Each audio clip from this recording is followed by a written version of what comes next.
الله الرحمن الرحيم الحمد لله رب العالمين والصلاة والسلام على أشرف الأنبياء والمرسلين نبينا محمد وعلى آله وأصحابه أجمعين وبعد সম্মানিত দর্শকবৃন্দ আমরা শুরু করছি আমাদের প্রশ্নোত্তর অনুষ্ঠান। তো আজকে প্রথম প্রশ্ন করেছেন, আমি একটি কার্গো শিপের পার্টনার আছি। কার্গো শিপের পার্টনার, সেখানে আমি যেই টাকা ইনভেস্ট করেছি সেটার কি জাকাত দিতে হবে? জি, অবশ্যই আপনাকে সেটা জাকাত দিতে হবে, কারণ তো অবশ্যই বড় টাকা, আর এটাতে ইনভেস্ট করেছেন, জাকাত দিবেন না কেন? জাকাত না দেওয়ার তো কোনো কারণ নেই। যত টাকা ইনভেস্ট করেছেন তত টাকার আপনি জাকাত দিবেন। যদি আয় হয়ে থাকে, আয় সহ যোগ করে জাকাত দিতে হবে। যদি কিনে ফেলে থাকেন, ধরেন শিপটা, কার্গো শিপ কিনে ফেলেছেন আপনি, আপনারা কয়েকজনে মিলে, তখন আসবে আপনাদের আয়ের উপর। আর যদি না, এটা ওরা আপনি কিনেন নাই, শিপ কিনেন নাই, শিপের অন্য সাইডে আপনি শুধু কিনেছেন, পার্টনার হয়েছেন, তখন আপনাকে পুরো টাকা জায়গা দিতে হবে। আর যেটা ইনভেস্ট করেছেন, যদি সেটা কার্গোর উপর হয়, ধরো আপনি জাহাজ কিনেছেন, জাহাজ এখন পণ্য আনা নেওয়া করছে বিভিন্ন দেশ থেকে, তাহলে আপনার সেটা শুধু আয়ের উপর জাকাত আসবে, শুধু আয়ের উপর জাকাত আসবে। মূল জিনিসটার উপর তখন আর জাকাত আসবে না, মূল জিনিসটা তো ইনভেস্ট হয়ে গেছে। আশা করি বিষয়টা বুঝতে পারছেন। পরবর্তী প্রশ্ন, আলী হাসান ওসামা কি খারেজি? তার বই পড়া যাবে কি? ব্যক্তির উপর আক্রমণ করে আমরা কথা বলি না। তার প্রশ্নটা গুরুত্বপূর্ণ, কারণ উনি আলী হাসান ওসামা আসলে ওনার আসল নাম না, উনি ছদ্মনাম ব্যবহার করেন। তো উনি প্রথমত সাধারণ খারেজিদের, বাংলাদেশের যারা আছে তাদের অধিকাংশই আকিদা বিশুদ্ধ থাকে, কিন্তু ওনার আকিদাও খারাপ। আর খারেজিরা মানহাজগতভাবে খারেজি, অর্থাৎ বের হয়ে যায় ওরা বেশিরভাগ, মানে ওরা সরকারের বিরুদ্ধে বা দেশের বিরুদ্ধে বা হানাহানি মারামারিতে তারা খুব ফটু, এবং হানাহানি মারামারি করে এবং দেশের মধ্যে সমস্যা লাগায়। এরা খুব ক্ষতিকর। এরা একটা সাইডে ক্ষতিকর হলেও আরেক সাইডে তারা ভালো আছে, তারা অন্তত আকিদাগত বিশুদ্ধ চেষ্টা, অন্যান্য আল্লাহর নাম গুণের ব্যাপারে, বিশুদ্ধ আকিদার ব্যাপারে চিন্তা ভাবনা করে। কিন্তু আলী হাসান ওসামা নামের ব্যক্তি সর্বদিক থেকেই আকিদাগতভাবে সাংঘাতিকভাবে বিভ্রান্ত। আমি মনে করি সেটা বলছি, আল্লাহ আমাকে মাফ করুন। তো সাবধান করার নিয়তে শুধু বলছি, কারণ তিনি একদিক থেকে জাহমিয়া আকিদা পোষণ করেন আল্লাহর নাম ও গুণের ব্যাপারে, অন্য দিক থেকে তারা অপব্যাখ্যা করেন পরিপূর্ণভাবে, যেটাই পান শুধু অপব্যাখ্যা করতেই থাকেন তিনি। আর সাথে সাথে তিনি বই যেগুলো তাসিহ করেন বা যেগুলোতে তিনি হাত দেন, সেগুলোতে তিনি এই ব্র্যাকেটের ভিতরে অপব্যাখ্যা ঢুকিয়ে দেন। তো এই জাতীয় মানুষের বই পড়া অর্থই হচ্ছে আপনি নিজেকে বিভ্রান্ত করা এবং ক্ষতিগ্রস্ত করা। সুতরাং এই জাতীয় যারা আছে, এদের থেকে সাবধান না হয় উপায় নেই। আপনাকে অবশ্যই আলী হাসান ওসামা বা খন্দকার অমুক বা কাজী অমুক, ওনার নাম বিভিন্নভাবে ব্যবহার করে থাকেন। তো সেই নামগুলো বর্তমানে অবশ্যই উনি আর নিজের নামেই ফেসবুক চালান, সরাসরি আপনি দেখবেন। তো ওনার এই সমস্ত বই থেকে আমাদের, বা সমস্ত তাহকিক করা বই থেকে এবং তার বক্তব্য থেকে শোনা থেকে আমাদের দূরে থাকতে হবে, কারণ তিনি বিভ্রান্তি প্রকাশ করছেন। আমরা কী জন্য তাদেরকে সাবধান করি? তার থেকে সাবধান করি এই জন্য যে এ ব্যাপারে আমরা নয়, শুধু সরফে সালিন সবাই সাবধান করেছেন, মানে এই জাতীয় লোকদের থেকে। এই জাতীয় লোকেরা আগেও ছিল, এরা সবসময় এই যে ইবনে আবি দুয়াদ, যারা ইমাম আহমদ ইবনে হাম্বলের সময় তারা ইমাম আহমদ ইবনে হাম্বলকে বিপদগ্রস্ত অবস্থায় ফেলেছে, সেই যুগ লোক এগুলো ছিল না তা না। এরা বলে, অহংকার করে বলে যে আমাদের এত এত লোক আছে, অবশ্যই আছে, বিভ্রান্ত লোকের অভাব নেই। যুগ ধরে বিভ্রান্ত লোকের অভাব ছিল না, যুগ ধরে বিভ্রান্ত লোক ছিল, এখনও বিভ্রান্ত লোক আছে। তো তারা অহংকার করে লাভ নেই। আলেম যারা সত্যিকার জ্ঞানী ছিলেন তখনকার সময়, তাদের দেখতে হবে। নাম কতগুলো বসাই দিলে হবে না। ওরা কী করে মাঝে মধ্যে 200-300 নামও বলে এত এত লোক আমাদের পক্ষে আছে। আপনি 5000 লেখেন, 10,000 লিখতে পারেন, কিন্তু এরা আসলে উম্মতে মুসলিমার ওলামাদের অন্তর্ভুক্ত কাতারের মধ্যে ছিল না। এরা কোনো মাযহাবী কোনো একটা বই লিখেছে, হয়তো এরকম হতে পারে, কিন্তু ওলামা আহলে সুন্নাহ ওয়াল জামাআহ যাদেরকে বলা হয়, যেমন ইমাম আহমদ ইবনে হাম্বল, ইমাম এর আগে ইমাম শাফিঈ, এর আগে ইমাম মালিক, ইমাম সুফিয়ান ইবনে উয়াইনা, এদের বা লাইস ইবনে সাদ আল মুসরি, এদের মতো না। এরা কী করে, এটা কোনো একটা বই লিখেছে, কোনো একটা গ্রন্থ লিখেছে, কোনো একটা কিছু করেছে ঠিকই, কিন্তু এদের মানহাজগত পরিশুদ্ধি ছিল না। তো যারা আগে চলে গেছে তাদের উপরে আমাদের কোনো বক্তব্য নেই, তারা আল্লাহ তাআলা তাদের ক্ষমা করে দিন। যারা জীবিত আছে তাদের থেকে সাবধান করা এটা একটা জরুরি জিনিস। আর আগের ব্যাপারেও যারা বই লিখেছে তাদের বইয়ের ব্যাপারে আমরা সাবধান করি, তাদের এই বইতে এই সমস্যা আছে।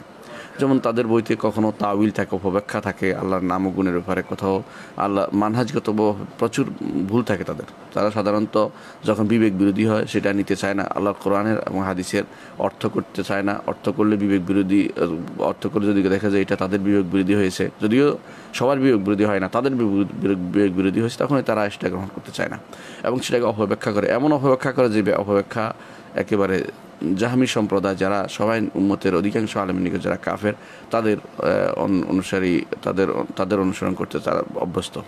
সুতরাং এই জাতীয় লোকদের থেকে আমাদের সাবধান থাকতে হবে, যারা মানহাজগত পরিশুদ্ধি নাই, যারা কোরআন এবং সুন্নাহর অর্থ গ্রহণে ইমামদের সালফে সালেহিনের তরিকা গ্রহণ করে না, নিজেরা বিভ্রান্ত লোকদের তরিকা পদ্ধতি গ্রহণ করে। সালাফে তালেহ খারাপ অনুসারী আছে যুগ যুগ ধরে, তাবেঈদের থেকে শুরু করে আজ পর্যন্ত খারাপ একটা গোষ্ঠী চলেই আসছে, তাদের পথ এবং মত অনুসরণ করে চলে। তাদের বই পড়া থেকে আমরা সাবধান থাকবো এবং দূরে থাকবো। আল্লাহ আমাদেরকে বোঝার তৌফিক দান করুন।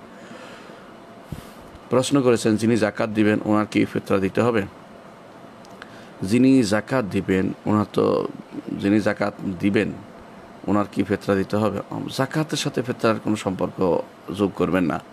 জাকাত হচ্ছে মালের সম্পদের উপর আসে, জাকাত সম্পদের উপর আসে এবং সেটা এই বছর পূর্তি দিতে হয়, বছর পূর্তি উপলক্ষে দিতে হয়, সেটা অন্য সময় হতে পারে। আর ফিতরা সেটা দিতে হবে এই রমজান মাসে, রমজান মাস শেষ হলে, এটা রমজানের সাথে সম্পৃক্ত, রমজান মাসের সাথে সম্পৃক্ত। এই জন্য ছোটো বাচ্চার উপর দিতে হয়। একজন বাবা ছোটো বাচ্চার উপর থেকে, এটা সম্পদের উপর আসে না, এটা জানের উপর আসে এবং সেটা আসে ইবাদতের উপর। তো তাই রাসূলুল্লাহ সাল্লাল্লাহু আলাইহি ওয়াসাল্লাম বলেছেন যাকাতুল ফিতর সম্পর্কে তিনি বলছেন যে সেটা থেকে যিনি সাওম পালনকারী তাকে বিভিন্ন রকমের যে সমস্ত ভুল ভ্রান্তি হয় তা থেকে মুক্ত করে এবং সেটা তু'মাতুল লিল মাসাকিন এবং মিসকিনদের জন্য খাবারের ব্যবস্থা করে। তো এইটার সাথে জাকাতের কোনো সম্পর্ক নেই। জাকাতও দিবেন, ফিতরাও দিতে হবে। ফিতরা আরেকটি কারণ হচ্ছে জাকাতের জন্য নেশাব পরিমাণ হওয়া শর্ত, কিন্তু ফিতরা তো নেশাব পরিমাণ নয়। ফিতরা হচ্ছে যেই ব্যক্তি সামর্থ্য বলতে বোঝায় তার দেওয়ার এবিলিটি আছে, ঈদের দিন বা ঈদের 2 দিন আগে দেওয়ার মতো সামর্থ্য আছে, তাকেই দিতে হবে। সুতরাং ফিতরা একটা ব্যাপক জিনিস, প্রত্যেক মানুষের উপরে প্রায় চলে আসছে, শুধুমাত্র যারা একবারে নিবেন তারা ব্যতীত আর সবার উপরে চলে আসবে। সুতরাং সবাই দিতে হবে। যাদের একবারে নিডি কিছুই নেই তারা শুধু নিবে। আর এর বাইরে একজন রিক্সা চালকও যদি কোনো তার সেদিনের সক্ষমতা থাকে, তার চলার মতো পয়সা থাকে, সে জাকাতের ভিতরে দিবে, কিন্তু জাকাত তো আর দিবে না। জাকাত দিবে যখন নেশাব পরিমাণ সম্পদ থাকে, এবং বিভিন্ন সম্পদের বিভিন্ন রকম আলাদা নেশাব আছে, কিন্তু জাকাতুল ফিতরের জন্য একটাই নেশাব, সেটা হচ্ছে তার সামর্থ্যবান হওয়া। সেদিন তার দেওয়ার মতো সামর্থ্য থাকলে সেদিন তাকে দিতে হবে। সে যারা বলে যে জাকাতুল ফিতরের জন্য নেশাব পরিমাণ হওয়া শর্ত, তাদের কোনো দলিল নেই, এ ব্যাপারে কোনো প্রমাণ নেই, রাসূলুল্লাহ সাল্লাল্লাহু আলাইহি ওয়াসাল্লাম কখনো সেটা বলেন নাই। সুতরাং এই জাতীয় কথা শর্ত দিয়ে মানুষদেরকে, গরিবদেরকে জাকাতুল ফিতর থেকে বঞ্চিত করার এটা একটা ভুল সিদ্ধান্ত বলে আমরা মনে করি। পরবর্তী প্রশ্ন, কোরআনের নাসেখ মানসুখ আয়াতগুলোর ব্যাপারে আহলুস সুন্নাত ওয়াল জামাতের আকীদা কি?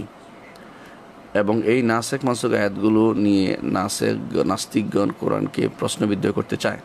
আর মুরতাজিলা বলে কোরআন এমন আয়াত নাই যেটা মনসুখ হয়েছে, কোরআনে এমন আয়াত নেই যেটা মনসুখ হয়েছে। সুতরাং এই বিষয়ে আমাদের অবস্থান সঠিকভাবে কি রাখা উচিত? সুন্দর প্রশ্ন। কোরআনে নাসেখ এবং মনসুখ আছে এবং থাকবেই। কেন থাকবে? আল্লাহ তাআলা তাঁর বাণী এটা, তিনি আগে এটা নাজিল করেছেন, দেখেছেন বান্দার অবস্থা দেখে। যেমন প্রথমে বলেছেন যে আল্লাহ তাআলা যে যখন মদ হারামের ব্যাপারে প্রথম শুরু করেছেন যে তাত্তাখিযুনা মিনহু রিজকান হাসানা, এটা তোমরা খেয়ে থাকো। এরপর আল্লাহ তাআলা নাজিল করলেন যে তোমরা সালাতের সময় খেও না। এরপর আল্লাহ তাআলা নাজিল করলেন কঠিনভাবে যে তোমরা এটা কোনোভাবেই খেও না, এটা শয়তানের কর্মকাণ্ড, আমলের শয়তান ফাজতানিবুহু। তাহলে আল্লাহ তাআলা অনুরূপভাবে আল্লাহ তাআলা যখন আগে ব্যভিচারের শাস্তির ব্যাপারটি দেখেন, সেখানে ছিল ব্যভিচারের শাস্তি যে বেঁধে তাকে ঘরে আটকে রাখতে হবে যতক্ষণ না তার মৃত্যু হয়। পরবর্তী আল্লাহ তাআলা বলেন যে যদি কোনো অবিবাহিত হয় তাকে 100 বেতার কাট, বিবাহিত হলে তাকে মৃত্যুদণ্ড।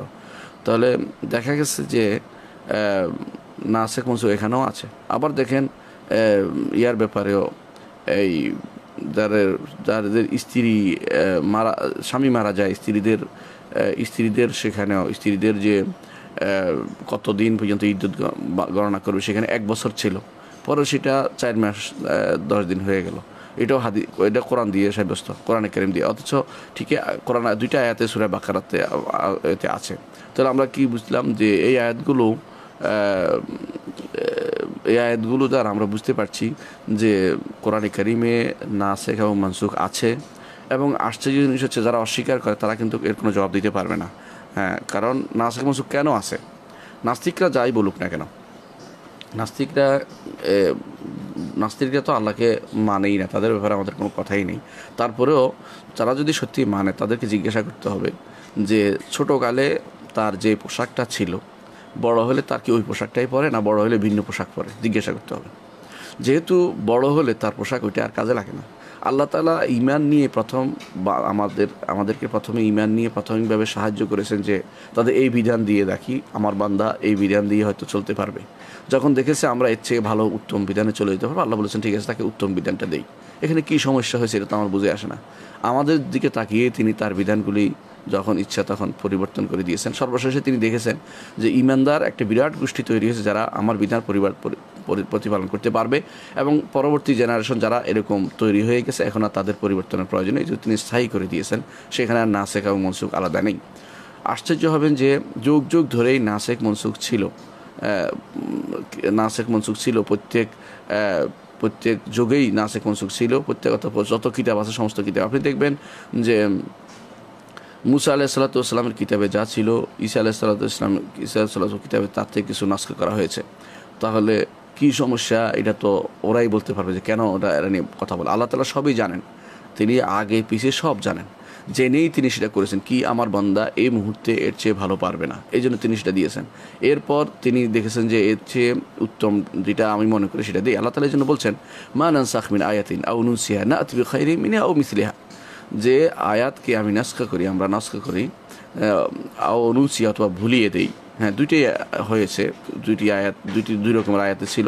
আমরা জানি যে সূরা তালাক অনেক লম্বা ছিল, তালাক বলা হয়তো তার সূরাতুল বাকারা সোগরা, ছোট সূরা বাকারার মতো এত বড় ছিল। আল্লাহ তাআলা সেটাকে ভুলিয়ে দিয়েছেন, প্রয়োজন আল্লাহ তাআলা দেখেছেন যে বান্দার এখন আর প্রয়োজন নেই, তিনি তার কাছে নিয়ে গেছেন তার বাণীকে, আর যেটা রেখে দেওয়ার সেটা রেখে দিয়েছেন। তো সেটাতে আমরা দেখতে পাই যে এই আয়াতগুলো প্রয়োজন চলে যাওয়াতে তিনি সেগুলি নিয়ে গেছেন। তারপর কখনো সেটা বদল দিয়েছেন, পরিবর্তন দিয়েছেন, কখনো দেননি। আল্লাহ তাআলা যেটা ভালো মনে করেছেন। তো সেখানে সমস্যা কোথায়? আল্লাহ তাআলা আগে এই নয় যে আগে এটা দিয়েছেন তিনি জানতেন না পরিণাম এটা নয়, তিনি জানতেন, জেনেই ভালো করে দিয়েছেন যে আমি এটা দেই আমার বান্দা এই মুহূর্তে সে ভালো পারবে না, এই মুহূর্তে সেই মুহূর্তের জন্য সেটা দিয়েছেন। পরবর্তী তিনি দেখেছেন বান্দাদের আলহামদুলিল্লাহ ইমানই মজবুতি আছে এবং ভবিষ্যৎ প্রজন্ম সবাই ইমান পালন করতে পারবে, তখন তিনি স্থায়ী করে দিয়েছেন সুম্মা ইউহকিমুল্লাহু আয়াতিহি, আল্লাহর আয়াতগুলিকে আল্লাহ মুহকাম করে দিয়েছেন। এখন আর সেখানে কোনো মনসুখ নেই।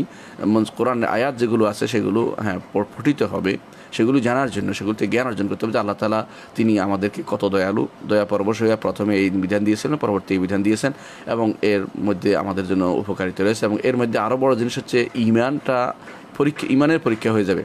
কে আল্লাহ তাআলার বিধান আগেরটাও মানে পরেরটাও মানে, আর যারা ইমানে সমস্যা তারা পরেরটা মানবে না আগেরটা মানবে, এরকম অবস্থা তৈরি হবে। যারা আগ পিছ মানবে না, যারা মানবে যে কেন এটা হয়। দেখুন আল্লাহ তাআলা যখনই কোনো আয়াত নাজিল করেছেন, পরবর্তীতে আল্লাহ তাআলা যখনই কোনো আয়াত নাজিল, সেখানে যদি কোনো কিছু অবস্থা তাদের বুঝে না আসে, তখনকার সময় রাসূলের যুগেও কেউ সেটা নিয়ে উচ্চবাচ্য করেছে। আল্লাহ তাআলা যখন বললেন যে জাহান্নামের ফেরেশতা 19 জন, কিছু মানুষ এ নিয়ে তখনকার সময় রাসূলের যুগে কিছু মানুষ বলল যে এটা কী জন্য? আল্লাহ তাআলা বললেন যে আমি দেখতে চাই কার ঈমান বাড়ে আর কার ঈমান কমে, কার ঈমান আনে আর কার ঈমান থেকে দূরে সরে যায়। এটাই আল্লাহ তাআলা যখন কেবলা পরিবর্তন করলেন, কেবলা ছিল বাইতুল মাকদিস দিকে, আয়াত নাজিল করে, কোরআন আয়াত নাজিল করে কেবলা পরিবর্তন করে দিলেন, এতে অস্বীকার করার কিছু নেই, এটা অবশ্যই করেছেন। কেন করেছেন? তখনকার দিনে আল্লাহ তাআলা দেখেছেন যে এখন আমার বান্দাদের এটা প্রয়োজন, তিনি সেটা বলেছেন। পরবর্তীতে আল্লাহ পরিবর্তন করে দিয়েছেন, এতে খারাপের কোনো কিছুই আমরা দেখতে পাচ্ছি না। এবং তিনি এর মাধ্যমে পরীক্ষা করেছেন ইমানদারদেরকে, আল্লাহর কথা অনুসারে চলে, নবীর কথা অনুসারে চলে, আর কে নিজের গোড়ামি, নিজের মন মতো পদ্ধতিতে চলে, সেটাকে আল্লাহ তাআলা পরীক্ষা করতে চান। সুতরাং কোরআনে কারীমে নাসেখ আছে, মানসুখ আছে, দুইটাই আছে কোরআনে কারীমে, এবং সেটা পঠিত হবে, সেটা পড়লে সওয়াব হবে। কোরআনে কারীমের কোনো আয়াত মানসুখ হয়ে গেছে, পঠিত হওয়াটা, কিন্তু তার বিধান রয়ে গেছে। যেমন আশ-শাইখাতু ওয়াশ-শাইখাতু ইযা যানায়া ফারজুমুহুমা নাকালা মিনাল্লাহ আল্লাহু আজিজুন হাকিম। সে আয়াতটি আমরা যুগান্তরে আমরা হাদিস থেকে পাই, বুখারী, মুসলিম, আবু দাউদ, সমস্ত হাদিসের কিতাবে পাই। ওমর রাদিয়াল্লাহু আনহু বলছেন যে এটা বাস্তবায়ন করতে হবে, এটা অবশ্যই তিনি বাস্তবায়ন করেছেন, যুগ বাস্তবায়িত হয়েছে। রাজমের আয়াত, অর্থাৎ যারা বেবিচারী, বিবাহিত বেবিচারী, তাদের জন্য এই শাস্তির বিধান রয়ে গেছে, এবং এটা হাদিস ছিল, কোরআন আয়াত ছিল, এখন হাদিস হিসাবে সেটার আমল করতে হয়। এখন যেহেতু মানসুখ হয়ে গেছে, তেলাওয়াতটা কিন্তু হুকুমটা রয়ে গেছে, হাদিস হিসাবে সেটা আছে বুখারীতে, মুসলিম, সমস্ত হাদিসের কিতাবে, সেজন্য এটার আমল করতে হয়, এবং সেটা উম্মতে মুসলিমার ঐক্যমত। এখন কেউ যদি এটা ইমান তার যার দুর্বল, যার ইমান আল্লাহর উপর ইমান যার মজবুত নয়, সেই ব্যক্তি এটা নিয়ে উচ্চবাচ্য করতে পারে, কথা বলতে পারে। তার কারো উচ্চবাচ্য, রক্তচক্ষু বা কারো মনের প্রশান্তির জন্য আমরা কোরআন হাদিস মানি না। আমরা আল্লাহ তাআলার বিধানকে মেনে চলি, তিনি যা নির্দেশ দিয়েছেন সেটাকে যথাযথভাবে বাস্তবায়ন করি। তিনি যখন যেটা আমাদের জন্য ইউহদিসু মা ইয়াশা, তিনি যা ইচ্ছে তা তিনি করতে পারেন, এবং এটাকে আমরা কখনো খারাপভাবে দেখি না, এবং আমি মনে করি না ইমানদার কখনো এটাকে খারাপভাবে দেখতে পারে। মুতাজিলারা কেন বলেছে? মুতাজিলা বলার কারণ হচ্ছে, মুতাজিলা মনে করে যে আল্লাহ তাআলার একটি গুণ হচ্ছে কাদিম, সবচেয়ে বড় গুণ, আর কোনো গুণ নেই, অর্থাৎ প্রাচীন হওয়া। অথচ আল্লাহ তাআলার প্রাচীন গুণ হয়, এই কথাটা আল্লাহ তাআলা কখনো বলেন নাই, রাসূলও বলেন নাই। আল্লাহ তাআলার গুণ হচ্ছে আল আউয়াল, তিনি সর্বপ্রথম অর্থ এই নয় যে তার কোনো গুণ যখন ইচ্ছা তিনি বাস্তবায়ন করতে পারেন না। তার কথা এটা বলবেন, পরে আরেকটা বলবেন, বলতেই পারেন, পরপর কথা আছে। তিনি আগে আদমকে বলেছেন, পরে নূহকে বলেছেন, পরে ইব্রাহিমকে বলেছেন, পরে মূসাকে সাথে কথা বলেছেন, পরে ঈসার সাথে কথা বলেছেন, পরে মুহাম্মদ রাসূলুল্লাহ সাল্লাল্লাহু আলাইহি ওয়াসাল্লামের সাথে কথা বলেছেন, পরে কিয়ামতের দিন সবার সাথে কথা বলবেন। তাহলে তিনি পরপর কথা বলবেন না কেন? সমস্যা কি? যখন তিনি যেটা বান্দার উপকার মনে করেন সেটা তিনি বলবেন। কিন্তু মুতাজিলারা মনে করে আল্লাহ কথা বলতে পারেন না, আল্লাহ কথা বললে তো পরে কথা হয়ে যায়, পরে কথা হলে তিনি পরের যে জিনিস পরে আসবে সেই জিনিস তো নতুন হয়ে গেল, নতুন হলে আল্লাহর কাছে নতুন যোগ হইলো, নতুন যোগ হইলে এই জাতীয় হইলে এর অর্থ হচ্ছে তারা নিজেরা বসে একটা থিওরি বানায়, যেটা বিশেষ করে তারা ধার করেছে গ্রিক দর্শন থেকে, এবং সেটা মুসলিমদের মধ্যে পাচার করেছে। দুর্ভাগ্যবশত এই দর্শনগুলো হুবহু রয়ে গেছে আশায়রা এবং মাতুরিদিয়া ফেরকার মধ্যে, এবং তারা সেটার কারণেই তারা আল্লাহর সিফাতগুলোকে অস্বীকার করে থাকে। তো আল্লাহ তাআলা নাসিখ এবং মনসুখ থাকবে না, তিনি এটা হতেই পারে না, তিনি যা ইচ্ছে তা করতে পারেন। আল্লাহ তাআলা যা ইচ্ছে তা ইয়াফআলু মা ইয়াশা, তিনি যখন ইচ্ছা সেই নির্দেশ তিনি দিবেন। তিনি যে শরীয়ত তিনি আদম আলাইহিস সালামকে দিয়েছেন, সেই শরীয়তে ইব্রাহিম আলাইহিস সালামকে পরিচালিত হতে বলেন নাই। যে শরীয়ত ইব্রাহিম আলাইহিস সালামকে দিয়েছেন, সেই শরীয়তে আবার আমাদের শরীয়তে নেই। মুসা আলাইহিস সালামের শরীয়তে ছিল না, এবং ঈসা আলাইহিস সালামের শরীয়তে সেটা পরিবর্তন হয়েছে। এরপরে আমাদের শরীয়তে আরও পরিবর্তন হয়ে একেবারে স্থায়ী শরীয়তে পরিণত হয়েছে, কিয়ামত পর্যন্ত চিরস্থায়ী। কারণ মানুষ এখন পূর্ণতায় পৌঁছেছে।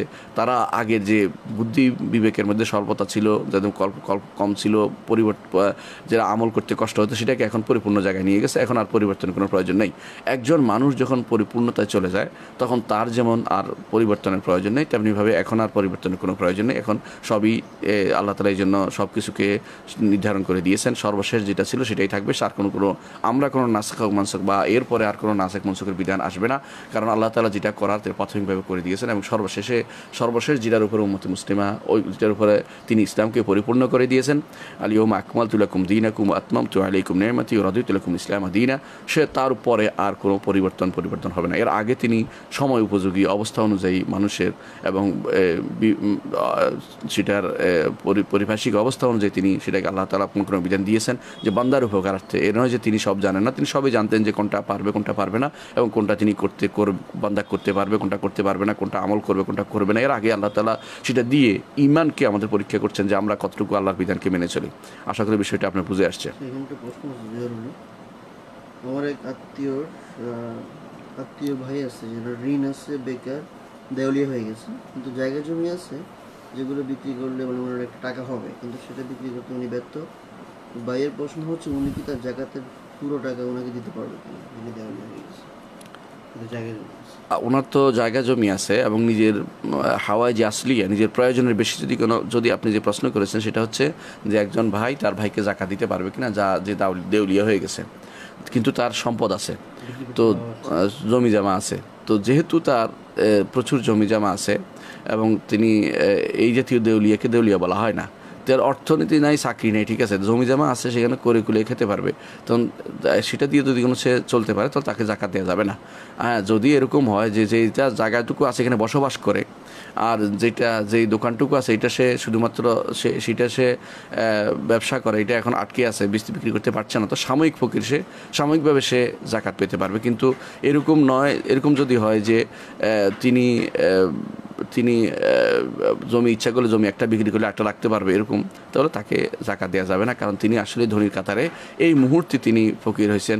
হ্যাঁ, ইচ্ছা করলে তিনি বিক্রি করতে পারেন, হ্যাঁ, যদি বলি বিক্রি করতে পারছি না, চলতে পারছি না, তখন সাময়িক ফকির, সেই হিসাবে তিনি সাদাকা বা জাকাতের ওইটুকু নিতে পারবেন যেটুকু তিনি সাময়িকভাবে চলতে পারবেন, এর অতিরিক্ত কোনো জাকাত দিতে পারবেন না। সুতরাং আপনি তাকে পরিপূর্ণভাবে ফুল জাকাত দিতে পারবেন না, যতটুকু দিলে সে এখন চলতে পারবে অতটুকু জাকাত না দিয়ে আপনি তাকে সাদাকা থেকে দান করেন, কারণ জাকাত দেওয়ার মশালাটা ভিন্ন, সেখানে ধনীদের জন্য কোনো জাকাতের কোনো ব্যবস্থাপনা নেই।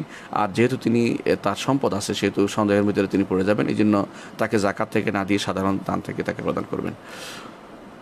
আচ্ছা, প্রশ্ন করেছেন এরপরে, আমার 2টি মেয়ে আছে, ছেলে নেই, পিতা মাতা নেই, ভাই নেই, স্ত্রী আছে, 3 বোন আছে, তারা তাদের সম্পদ নিয়ে গেছে, চাচারা সবাই মারা গেছে, এখন আমার সম্পদ কি আমি আমার মেয়েদের নামে লিখে দিতে পারবো?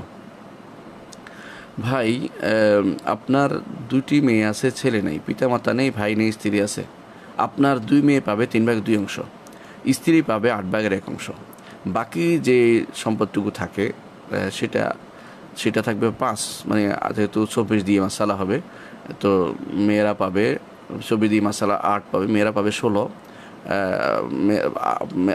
তো 8/1 অংশ সেটা পাবে আপনার 3 পাবে আপনার স্ত্রী 3 পাবে, আর মেয়েরা পাবে 16 আর 5 থাকে আর 5, এই 5 পাবে, এই 5 কে পাবে আপনি বলতে চাচ্ছেন? এই 5 যদি কেন আপনি যা বলছেন যে আপনার বোনেরা অংশ নিয়ে গেলেও তারা যদি কোনো তাদেরও কেউ কেউ ওয়ারিশ হবে, আর সাথে সাথে আবার ফিরে আপনার মেয়েদের কাছে আসবে, আপনি তাদেরকে লিখে দিবেন না, লিখে দেওয়ার কোনো মানে হয় না, কারণ আপনার যেহেতু এখানে কোনো দাবিদার নেই, তাহলে আপনি লিখে দিবেন কেন? তারা ঠিকই এই সম্পদ আবার পেয়ে যাবে ঘুরে, এটাকে বলা হয় রদ, অর্থাৎ ফিরে আবার তারা পাবে যদি কোনো ওয়ারিশ না থাকে। তো আপনি এই কোনো কিছু লিখে দিবেন না, আমরা আপনাকে পরামর্শ দেবো লিখে দিবেন না, কারণ এইভাবে লিখে দিয়ে নিজে ফকির হতে ইসলাম বলে না।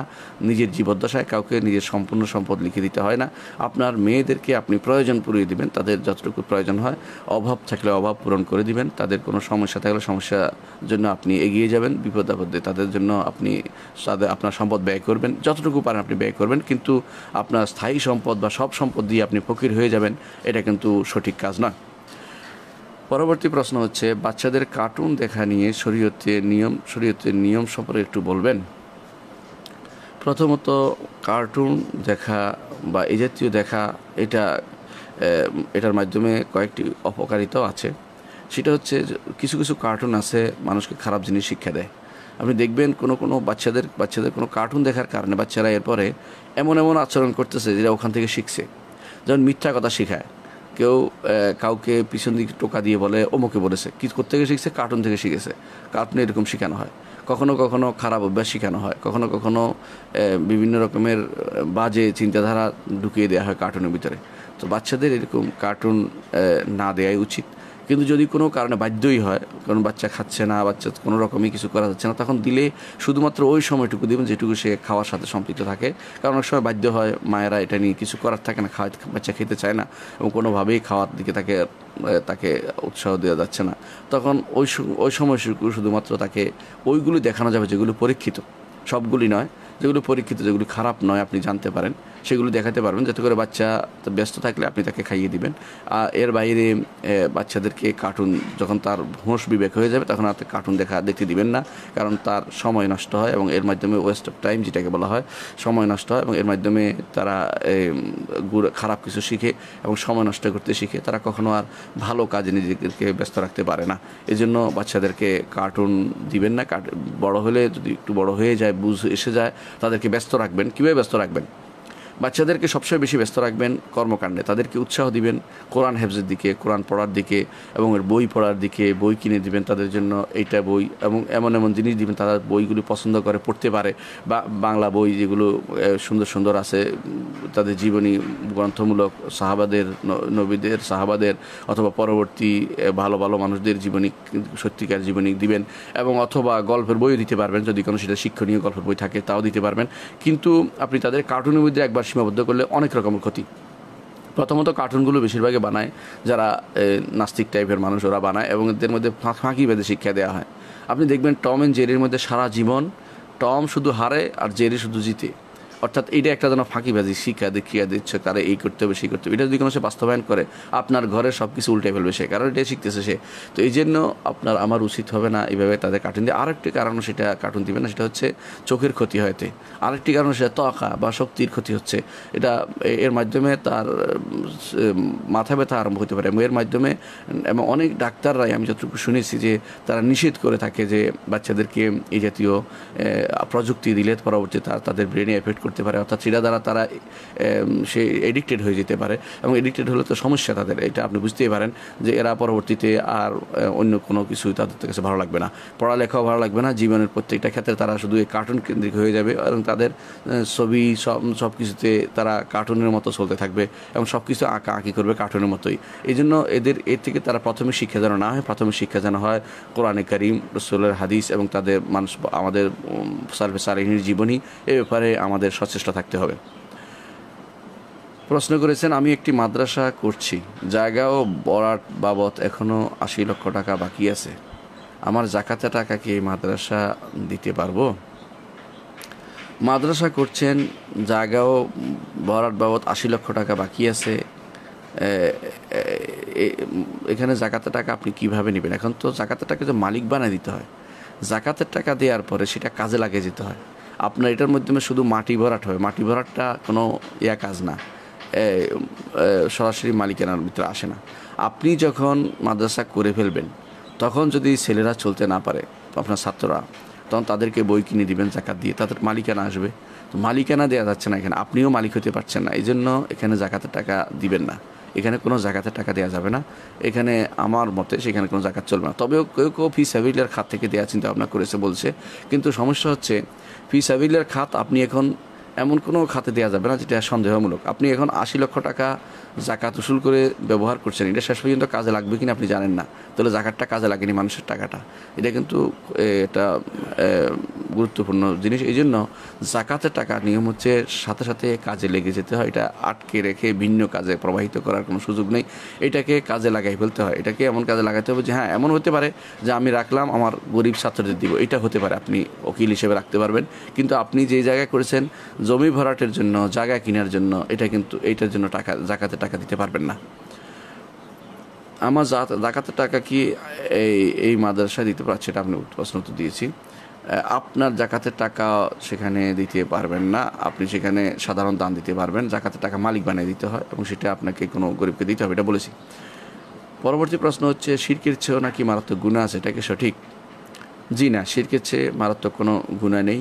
3টি গুনাহ হচ্ছে মানুষের জীবন সংহারকারী এবং দুনিয়া এবং আখিরাতে তার জন্য সবচেয়ে বেশি ক্ষতিকর, সেটা হচ্ছে, এবং এর চেয়ে আর কোনো ক্ষতিকর জিনিস নেই। একটি হচ্ছে শিরক, এর মধ্যে একটি হচ্ছে শিরক, দ্বিতীয় হচ্ছে কুফরি, বড় কুফরি, 3 নম্বর হচ্ছে বড় নেফাকি। এই 3টি জিনিস সবচেয়ে বেশি ক্ষতিকর। কুফরির যে 10টি প্রকার আছে, এই 10 প্রকারের ভিতরে শিরক একটি প্রকার এবং নিফাক মোনাফিকি একটি প্রকার, এবং আল্লাহর দিন থেকে বিমুখ হয়ে থাকা একটি প্রকার, এবং আল্লাহ তাআলার দিন নিয়ে ঠাট্টা মশকারি করা একটি প্রকার, আল্লাহ তাআলার দিনের কোনো বিধান নিয়ে সন্দেহ করা একটি প্রকার, আল্লাহ তাআলার দিনের কোনো বিধানকে, হালালকে হারাম, হারামকে হালাল উল্টা মনে করাটা, এটাও একটি প্রকার। অর্থাৎ শিরিক এবং কুফর এবং নিফাক, এই তিনটি যদি কোনো মানুষের ভিতরে পাওয়া যায় তাহলে সেই এবং এই অবস্থায় যদি মারা যায় তো তার চেয়ে বড় হতভাগা আর কেউ নেই। তার জন্য কোনো সুপারিশ হবে না, কোনো দিন সে জান্নাতে যেতে পারবে না, কোনো দিন কোনো সুপারিশকারীও না। আল্লাহ তাআলার তিনি যে 3 কোষ নিয়ে জাহান্নাম থেকে জান্নাতে ঢুকাবেন তাদের ভিতরেও সে প্রবেশ করতে পারবে না। এর অর্থ হচ্ছে সে কখনো সে এই জীবনও হতভাগা, পরবর্তী জীবনও হতভাগা। আল্লাহ তাআলা এই জন্য কোরআনে কারিমে তাদেরকে বলেছেন যে এটা হচ্ছে যে ব্যক্তি ওমান আরদান যিকরি ফাইন্না লাহু মাঈশাতান দাঙ্কা ওয়া নাহশুরুহু ইয়াওমাল কিয়ামাতি আমা, সে দুনিয়ার বুকে সংকীর্ণ থাকবে, আখিরাতে অন্ধ হিসেবে থাকবে এবং তাকে সেখানে কষ্ট দেওয়া হবে, তাকে চোখ মুখের উপর চলার জন্য বাধ্য করা হবে, চোখ এর উপর মাথার উপর দিয়ে উল্টে হাঁটবে, তাকে কষ্ট দেওয়া হবে, তাকে জাহান্নামে নিক্ষেপ করা হবে। এসবই এই জন্য যে শিরক এবং কুফর এবং নিফাক তার মধ্যে ছিল। সুতরাং যারা বলে যে শিরকের চেয়েও মারাত্মক গুনাহ আছে তারা সঠিক কথা বলেনি। শিরক হচ্ছে সবচেয়ে বড় মারাত্মক গুনাহ এবং শিরকের যে সমস্ত প্রকার আছে সেগুলো উল্লেখ করা হয়তো একজন বলতে পারে যে শিরকের চেয়ে মারাত্মক গুনাহ, সেটাও শিরকের এই প্রকার, কিন্তু এর বাইরে শিরক এবং কুফরি এবং নিফাকের চেয়ে মারাত্মক গুনাহ আর কিছু নেই। আসসালামু আলাইকুম। ওয়ালাইকুম আসসালাম। শেখ, আমার একটি প্রশ্ন, কোনো ব্যক্তি যদি কোনো ঋণ থাকে, যেমন স্ত্রীর মাহার বা অন্য কোনো ঋণ, আর সেটা পরিশোধ করার 100% নিয়ত এই ব্যক্তির আছে 100 ভাগ, কিন্তু তার আগে তার মৃত্যু হলে এক্ষেত্রে কী হবে? উত্তরটি পেলে খুব উপকৃত। জাযাকাল্লাহ খায়ের। আলহামদুলিল্লাহ, নেক নিয়তের কারণে রাসূলুল্লাহ সাল্লাল্লাহু আলাইহি ওয়াসাল্লাম হাদিসে আছে আল্লাহ তাকে সাহায্য করবেন যদি তার আগেও মরে যায়, তার আগেও যদি সে মারা যায় তাহলে তার সম্পদ থেকে এই ঋণটা পরিশোধ করতে হবে। সম্পদ থেকে এই ঋণটা পরিশোধ করতে হবে। যদি সম্পদ রেখে যায়, যেমন স্ত্রীর মাহার দিতে পারেনি, তাহলে বাকি যে সম্পদ থেকে প্রথমে মাহার পরিশোধ হবে ঋণ হিসাবে, এরপরে প্রথমে তার দাফন কাফনের খরচ হবে, তারপরে ঋণটা পরিশোধ করা অর্থাৎ স্ত্রীর যে যে ইয়েটা মাহারটা দিয়ে দিবে, তারপরে তার ওসিয়ত 3 ভাগের 1 ভাগের মধ্যে ওসিয়ত আদায় করবে। 4র্থ নম্বরে এসে তখন ওয়ারিসদের মধ্যে বন্টন করা হবে, তখন স্ত্রী আবার পাবে। তো বোঝা গেল যে স্ত্রীর যে মাহারটা এটা ঋণের মতো, এটা দিতে হবে তাকে। যদি না দেয় তার সম্পদ থেকে সেটা দিতে হবে। সম্পদ থেকে তারপর যদি সম্পদ যদি না থাকে কি হবে? সম্পদ যদি না থাকে, যদি ক্ষমা করে না দেয়, তখন তার এই ব্যক্তির আত্মীয় স্বজন যারা তার সম্পদ পেত তারা তাকে দিবে। ভালো অবস্থায় সম্পদ পেলে যেভাবে দিতে হয় এইভাবে ঋণকেও তারা পরিশোধ করতে হয়, এর নিয়ম। না হলে এই ব্যক্তির কবরে তার শাস্তি হবে। আর ঋণ করা সঠিক কাজ নয়। স্ত্রীরা সাধারণত ক্ষমা করে দেয়, এই জন্য ক্ষমা করে দিলে ক্ষমা হয়ে যাবে। আর যে ক্ষমা করে দেয়নি, সে ঋণ দেওয়ার নিয়ত ছিল ভালো, ঋণটিও পরিশোধ করার নিয়ত ছিল এবং সে ভালো নিয়তে ঋণ করেছে, কোনো ইচ্ছা খারাপ নিয়তে ঋণ করে নাই, খারাপ কাজও ঋণ করে নাই, তাহলে আল্লাহ তাআলা তিনি দয়া পরবশ হয়ে তিনি দেখবেন এই বান্দার মনের অবস্থা এবং তিনি হয়তো যে ঋণ তার থেকে ঋণ নিয়েছে তাকে খুশি করে দিবেন, অথবা আখেরাতে তাকে যদি সে ভালোভাবে চলে থাকে দুনিয়াতে, আল্লাহ তাআলা তার মনের অবস্থা দেখে সেটা অনুসারে ব্যবস্থাপনা তাকে উভয়কে ক্ষমা করে জান্নাতে দিয়ে দিবেন, এটা হতে পারে। কিন্তু দুনিয়ার বুকের বিধান হচ্ছে তাকে সেটা পরিশোধ করতে হবে, সে দেখ বা তার সম্পদ থেকে দেওয়া হোক অথবা তার আত্মীয় স্বজনের মাধ্যমে সেটাকে পরিশোধের ব্যবস্থা করা হোক। যার সম্পদ পেত তাদেরকে আগে দিতে হবে, ওদেরকে বলা আসাবা বলা হয়, তারা আগে দিবে। অর্থাৎ যার সম্পদ, তারা জীবিত থাকলে যারা সম্পদ পেত তারা, তার সম্পদ নাই যেহেতু তার সম্পদ, তার ঋণ পরিশোধ করার তাদের থেকে নিয়ে ঋণ পরিশোধ করতে হবে। এবং যারা জীবিত আছে তাদের উচিত হবে তখন, যদি এইভাবে না পাওয়া যায়, প্রয়োজনে কারো থেকে ধার, তারাও কারো থেকে প্রয়োজনে টাকা নিবে, জাকাত নিবে, নিয়ে সেটা পরিশোধ করে দিবে। কারণ এই লোকের কবরে আযাব হচ্ছে যতক্ষণ পর্যন্ত সে না কেউ ক্ষমা করে দিচ্ছে। কোনো ভাই যদি ক্ষমা করে না দেয় আর ঋণ নিয়ে কবরে চলে যায় তাহলে আযাব হবে। রাসূলুল্লাহ সাল্লাল্লাহু আলাইহি ওয়াসাল্লামের যুগে রাসূল প্রথম যারা ঋণগ্রস্ত হয়ে মারা যেত তাদের জানাজাও পড়তেন না। কেন? তিনি বলতেন যে এর শাস্তি হচ্ছে ইত্যাদি। তিনি বলতেন যে একবার তিনি জানাজা পড়েন না, এক ভাই বলেন যে ইয়া রাসূলুল্লাহ আমি তার ঋণটা দিয়ে দেবো। একথা বলার পর রাসূল বললেন ঠিক আছে এখন আমি জানাজা পড়ব। তিনি জানাজা পড়লেন।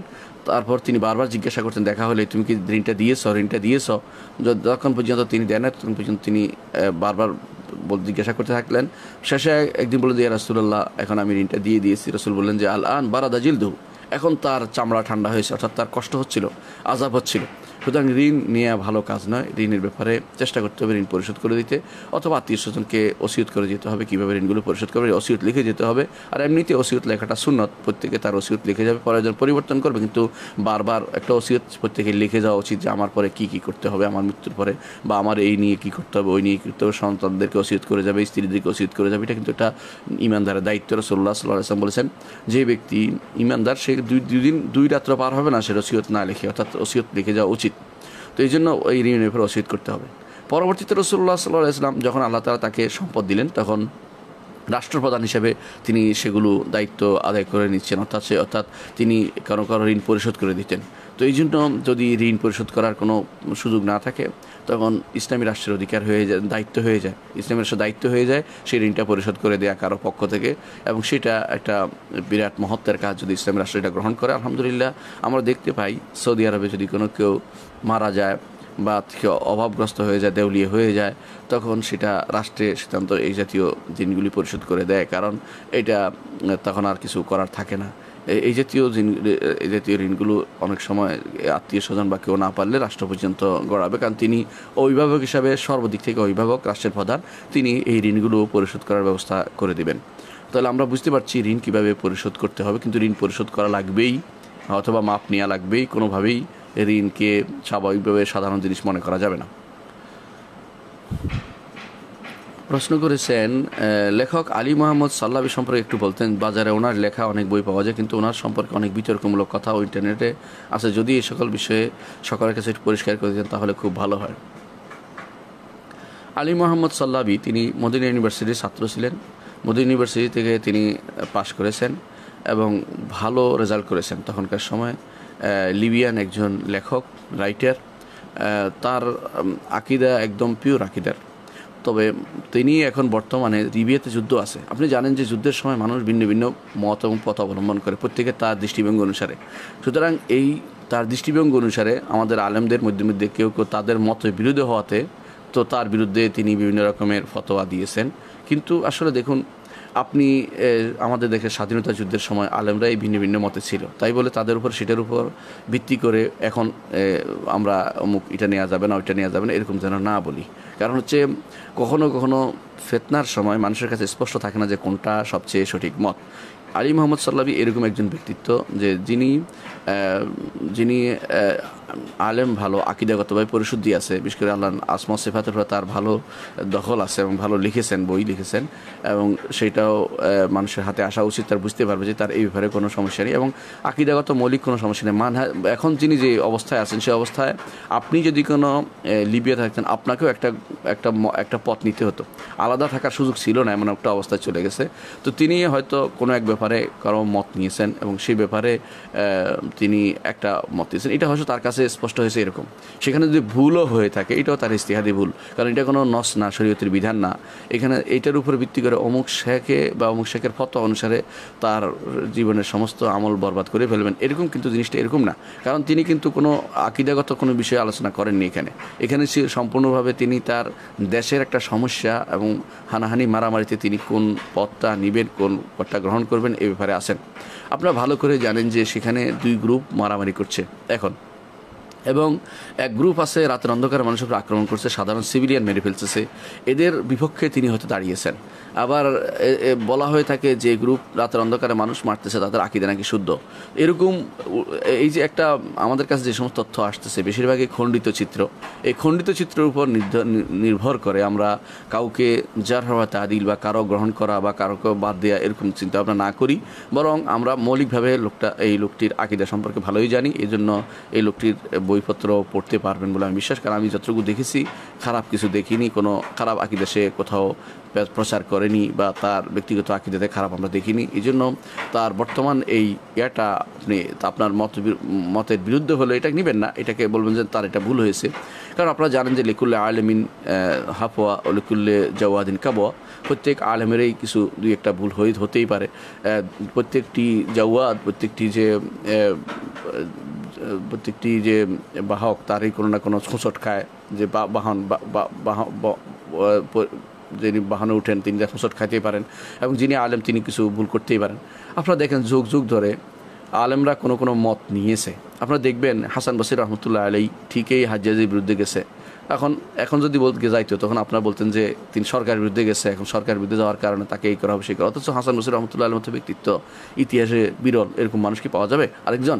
তো তাহলে বোঝা যাচ্ছে ওই সময়ের সিচুয়েশনের কারণে একজন মানুষের কি অবস্থা হবে সেটাকে আপনি ধরবেন। আপনি দেখবেন শুধুমাত্র ওইটা যে উম্মতের জন্য তার যে সমস্ত কর্মকাণ্ড আছে এগুলির সাথে আমাদের কোনো বিভ্রান্তি লুকায়িত আছে কিনা বা জড়িত আছে কিনা। যখন দেখবেন যে উম্মতের এই সমস্ত কর্মকাণ্ডে বিভ্রান্তি জড়িত নেই, তখন তার এই ব্যক্তিগত ব্যাপার বা তার একান্ত ব্যক্তিগত মতকে কখনো আপনার মন মতো হতে হবে এরকম মনে করবেন না, কারণ মানুষের ভিন্ন মত থাকতেই পারে। আমরা যুগ যুগ ধরে আলেমদের দেখেছি, ইমাম জাহাবি রহমতুল্লাহ আলাই এমনকি খারিজির থেকেও তিনি হাদিস নিয়েছেন, এমনকি যাদের মধ্যে তাশাইয়ুর কিছু গন্ধ ছিল এরকম সামান্যতম তাদের থেকেও তিনি হাদিস নিয়েছেন, এবং হাদিস নেওয়ার ব্যাপারে তিনি তাদেরকে সিয়ার আলম নুবালা হইতে শুরু করে প্রত্যেক কিতাবে, এমনকি তিনি তার ইয়ার মধ্যে মিজানুল ইতিদালের মধ্যেও তিনি সেটাকে তাদেরকে এতেদাল করেছেন যে তারা এই বিষয়ে বাদ দেওয়ার মতো এমন অবস্থায় পৌঁছে নেই তারা। তাহলে ব্যক্তিগত এই বিভিন্ন জিনিস যার মধ্যে যার দ্বারা একেবারে বিভ্রান্তিপূর্বক অবস্থা না যায়, সেরকম অবস্থা না হওয়া পর্যন্ত কাউকে আমরা তার থেকে নেওয়া যাবে না, গ্রহণ করা যাবে এরকম যারা না বলি। হ্যাঁ, যারা বিভ্রান্তির দিকে দাওয়াত দিচ্ছে এবং স্পষ্ট তাদের দাওয়াত, তাদের থেকে কোনোভাবেই নেওয়া যাবে না, তাদের বই পড়া যাবে না, যাদের সম্পর্কে আমরা আগে বলেছি, আজকেই একজন সম্পর্কে আলোচনা করছি। এরকম লোক যুগে যুগে ছিল এবং তারা এখনও এরকম আহ্বান করছে, তাদের বই পড়া যাবে না, তাদের থেকে কোনো কিছু নেওয়া যাবে না। কিন্তু যারা তাদের আকীদা বিশ্বাসের ক্ষেত্রে পরিশুদ্ধতা দেখিয়েছে, তারা কোনো কর্মে ভুল করেছে, হয়তো ভুল হচ্ছে, এই ভুলের কারণে তাদের সমস্ত আমল বাদ পড়ে যাবে এরকম নয়, কারণ মানুষ মাত্রই ভুল করে এবং এইরকম ভুলের এটা আপনার দৃষ্টিতে ভুল হতে পারে, তার দৃষ্টিতে ভুল নয়, তাই ইজতিহাদ করতে পারে। আর ইজতিহাদি খাতা হতেই পারে, ইজতিহাদ যদি ভুল করে তাহলে 100 সওয়াব, আর যদি কোনো সে ইজতিহাদের শুদ্ধ হয় তার 2 সওয়াব পাবে, এর বাইরে আর কিছু নয়। আশা করি এই বিষয়টি আপনার বুঝে আসছে। মসজিদের সামনে দেয়ালে লেখা লা ইলাহা ইল্লাল্লাহ মুহাম্মাদুর রাসূলুল্লাহ থাকলে কি করব, না থাকলে কি লেখা যাবে? মসজিদের সামনে দেয়ালে লা ইলাহা ইল্লাল্লাহ মুহাম্মাদুর রাসূলুল্লাহ লেখা যাবে না, কারণ এইটা আসলে লেখার কথা কোরআনও বলে নাই, হাদিসও বলে নাই, এবং সাহাবায়ে কেরাম কখনো এই জাতীয় কোনো কিছু লিখতেন না। মসজিদের সামনে খালি থাকা নিয়ম, মসজিদের সামনে খালি থাকা নিয়ম। এখন এইটাকে কেউ কেউ আবেগ দিয়ে বলবেন যে হ্যাঁ আল্লাহর নাম মুছে দিয়েছে, মুহাম্মদের নাম মুছে দিয়েছে, সাল্লাল্লাহু আলাইহি ওয়াসাল্লাম মুছে দিয়েছে। কথাটা এরকম নয় ভাই, কথাটা হচ্ছে যত্রতত্র যেখানে সেখানে এইভাবে লেখা কিন্তু আমাদের সলফে সালেহীন নীতি ছিল না, বরং এটা বিদআত হিসেবে পরিগণিত হবে। কারণ মসজিদের সামনে থাকবে খালি, মানুষের চোখ যেন এটার দিকে না যায় কখনো এবং এটার দিকে না তাকায়, এটা কিন্তু নিয়ম। এই জন্য আমার উচিত হবে না এরকম মসজিদের সামনে লা ইলাহা ইল্লাল্লাহ লেখা, মুহাম্মদুর রাসূলুল্লাহ লেখা, অথবা মসজিদের সামনে এক পাশে আল্লাহ, এক পাশে মোহাম্মদ, ইয়ার পাশে মেহরাবের পাশে লেখা, এটা কখনো উচিত হবে না, এটা বিদআত হবে। এবং এই বেদাতের আপনি জানেন যে বেদাতের সর্বনিম্ন হচ্ছে গুনাহ হওয়া, সুতরাং গুনাহ হবে, এতে কোনো সন্দেহ নেই। হ্যাঁ, যদি কারো আকীদা বিশ্বাসে খারাপ থাকে তো আরও খারাপ অবস্থা, যে ইউরোপিয়ানরা মনে করে থাকে আমরা মোহাম্মদের ইবাদত করি, নাউজুবিল্লাহ, এই জন্য নাম লিখি, তো আরও সমস্যা। বিশেষ করে আমাদের কুষ্টিয়া অঞ্চলের যারা আছে এই তথাকথিত লালন ভক্তরা, তারা মনে করে যিনি মোহাম্মদ তিনি, আর যিনি আল্লাহ তিনি মোহাম্মদ। তিনি বলেন তারা বলে লা ইলাহা ইল্লাল্লাহ যত হরফ, মুহাম্মদুর রাসূলুল্লাহ তত হরফ, এই জন্য যিনি আল্লাহ তিনি মোহাম্মদ, লা ইলাহা নাউজুবিল্লাহ। এই সুতরাং আপনি বুঝতেই পারছেন যে এই জাতীয় লেখার অর্থ বিভিন্ন রকম হতে পারে। এই জন্য বিভ্রান্তি থেকে বাঁচার জন্য, বেদাত থেকে বাঁচার জন্য এবং সহিহ আকীদাকে সম্পূর্ণ প্রতিষ্ঠা করার জন্য মসজিদের সামনে কিছুই লিখবেন না, সামনের দেয়ালে কিছুই লেখা যাবে না, কিছুই লেখা যাবে না, এবং কোনো রং চং করা যাবে না। এখন যদি বলেন যে আমি মক্কা দেখছি, মদিনায় দেখেছি, আগে ছিল এখনও আছে, এগুলি পরিবর্তন করা হয়নি, এটাই হলো পার্থক্য। এগুলি আছে মক্কাতে নয়, মদিনাতে এগুলি সাধারণত সামনে এতে লেখা হয়েছিল অনেক কিছু। এখন সেখানে আলহামদুলিল্লাহ এখন আর সালাত সেখানে হয় না, সালাত এখন ভিতরের অংশে হয়, যেখানে এগুলো লেখা নেই সেখানে হয়। সামনের যেটা বাড়তি অংশ সেখানে এখন আর সালাত পড়া হয় না, সালাত ভিতরের অংশে পড়া হয়। তাহলে আমরা এখানে পড়লে অনেক সময় চোখ যায়, নামাজ সালাতের ভিতরে ওইখানে কী লেখা হয়েছে এটা গুনতে থাকে, এটা এই চিন্তা করে করে খুঁজে বের করে যে এটা কী লেখলো, এটার অর্থ কী, এটা কি সালাতের সাথে সম্পৃক্ত না। এই জন্য মুহাম্মদ রাসূলুল্লাহ সাল্লাল্লাহু আলাইহি ওয়াসাল্লাম যখন কেউ লিখবে লা ইলাহা ইল্লাল্লাহ মুহাম্মাদুর রাসূলুল্লাহ লিখবে, এমনিতে এটা কোনো বিশুদ্ধ কালেমা এভাবে আসে নাই। আসছে আশহাদু আল্লা ইলাহা ইল্লাল্লাহ ওয়া আশহাদু আন্না মুহাম্মাদার রাসূলুল্লাহ, এটা হচ্ছে বিশুদ্ধতম কালিমা, অথবা আশহাদু আল্লা ইলাহা ইল্লাল্লাহ ওয়া আশহাদু আল্লা ইলাহা ওয়াহদাহু লা শারীকা লাহু ওয়া আশহাদু আন্না মুহাম্মাদার রাসূলুল্লাহ, এইভাবে বলতে পারে। কিন্তু এটা লেখার জন্য নয়, আমি এটা বলছি কালিমা হিসেবে বলছি। কিন্তু এই যে লা ইলাহা ইল্লাল্লাহ মুহাম্মাদুর রাসূলুল্লাহ, এটাকে মসজিদে এমনিতেই এটা বিশুদ্ধভাবে আসেনি, লিখলে কোনো দোষ নেই, সংক্ষিপ্ত আকারে লিখলো, কিন্তু ভুল অর্থ নিলে সেখানে লেখা যাবে না, যেখানে সেখানে লেখা যাবে না।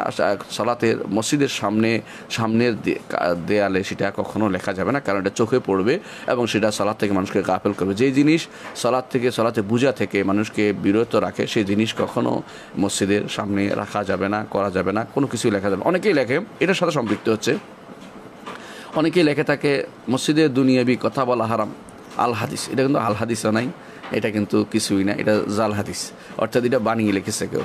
এটা মসজিদ দুনিয়াবি কথা বলা হারাম এরকম কথা কোনো হাদিসে নেই, এটা ওখানে লেখারও কোনো প্রয়োজন নেই, ওইটা লিখলে চোখে পড়বেই।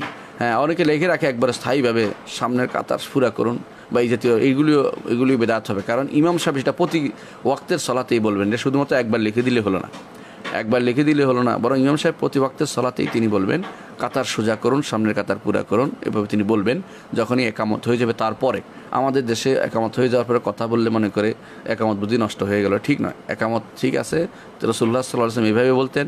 একামতের পরে তিনি পেট সোজা করতেন, পিঠ সোজা করতেন, পা সোজা করতেন, এবং তিনি লাঠি নিয়ে ঠিক করতেন এগুলো, এবং তারপর যখন যে সোজা হয়েছে তখন তিনি আল্লাহু আকবার বলতেন। অর্থ বোঝা গেল যে একামতের পরে এগুলি করা ইমামের দায়িত্ব, এগুলি একবারে লিখে ফেলার দায়িত্ব নয়। এই জন্য মসজিদের সামনের দেয়ালে কোনো কিছু লেখা থেকে বিরত থাকবেন, কোনো রকমের আর্ট করা থেকে বিরত থাকবেন, কোনো রকমের ছবি লটকানো থেকে বিরত থাকবেন, কারণ এটা আসলে আমাদের সলভে সালের নীতি ছিল না। বরং এটার বিরুদ্ধে লিখেছেন আল্লামা মাসুমি আল খুজান্দি আল হানাফি, তিনি একটা বই লিখেছেন এর উপর আরবিতে, যে হারামাইনের, বিশেষ করে মক্কা মদিনাতে যে সমস্ত এরকম আর্ট লেখা হয়েছে, মানুষ যে তাকিয়ে থাকে তিনি সেটা দেখে সেটার বিরুদ্ধে তিনি একটা বই লিখেছেন, হানাফি ইমাম, আলহামদুলিল্লাহ। তিনি এই বইটি পড়তে পারেন, এটা পড়লে আপনাকে স্পষ্ট হবে যে কিভাবে মানুষ বিভ্রান্ত হয়, তিনি সেখানে উল্লেখ করেছেন।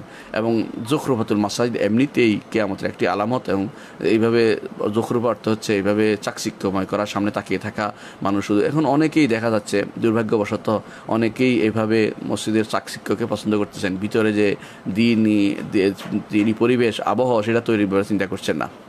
অনেকেই দেখা যায় অনেকেই নিজেকে ভালো আকিদার বলেও বলেন, তারাও কিন্তু দেখা যায় মসজিদের মধ্যে চাকচিক্য করতে পছন্দ করেন। এটা কিন্তু সুন্নাহ বিরোধী কাজ।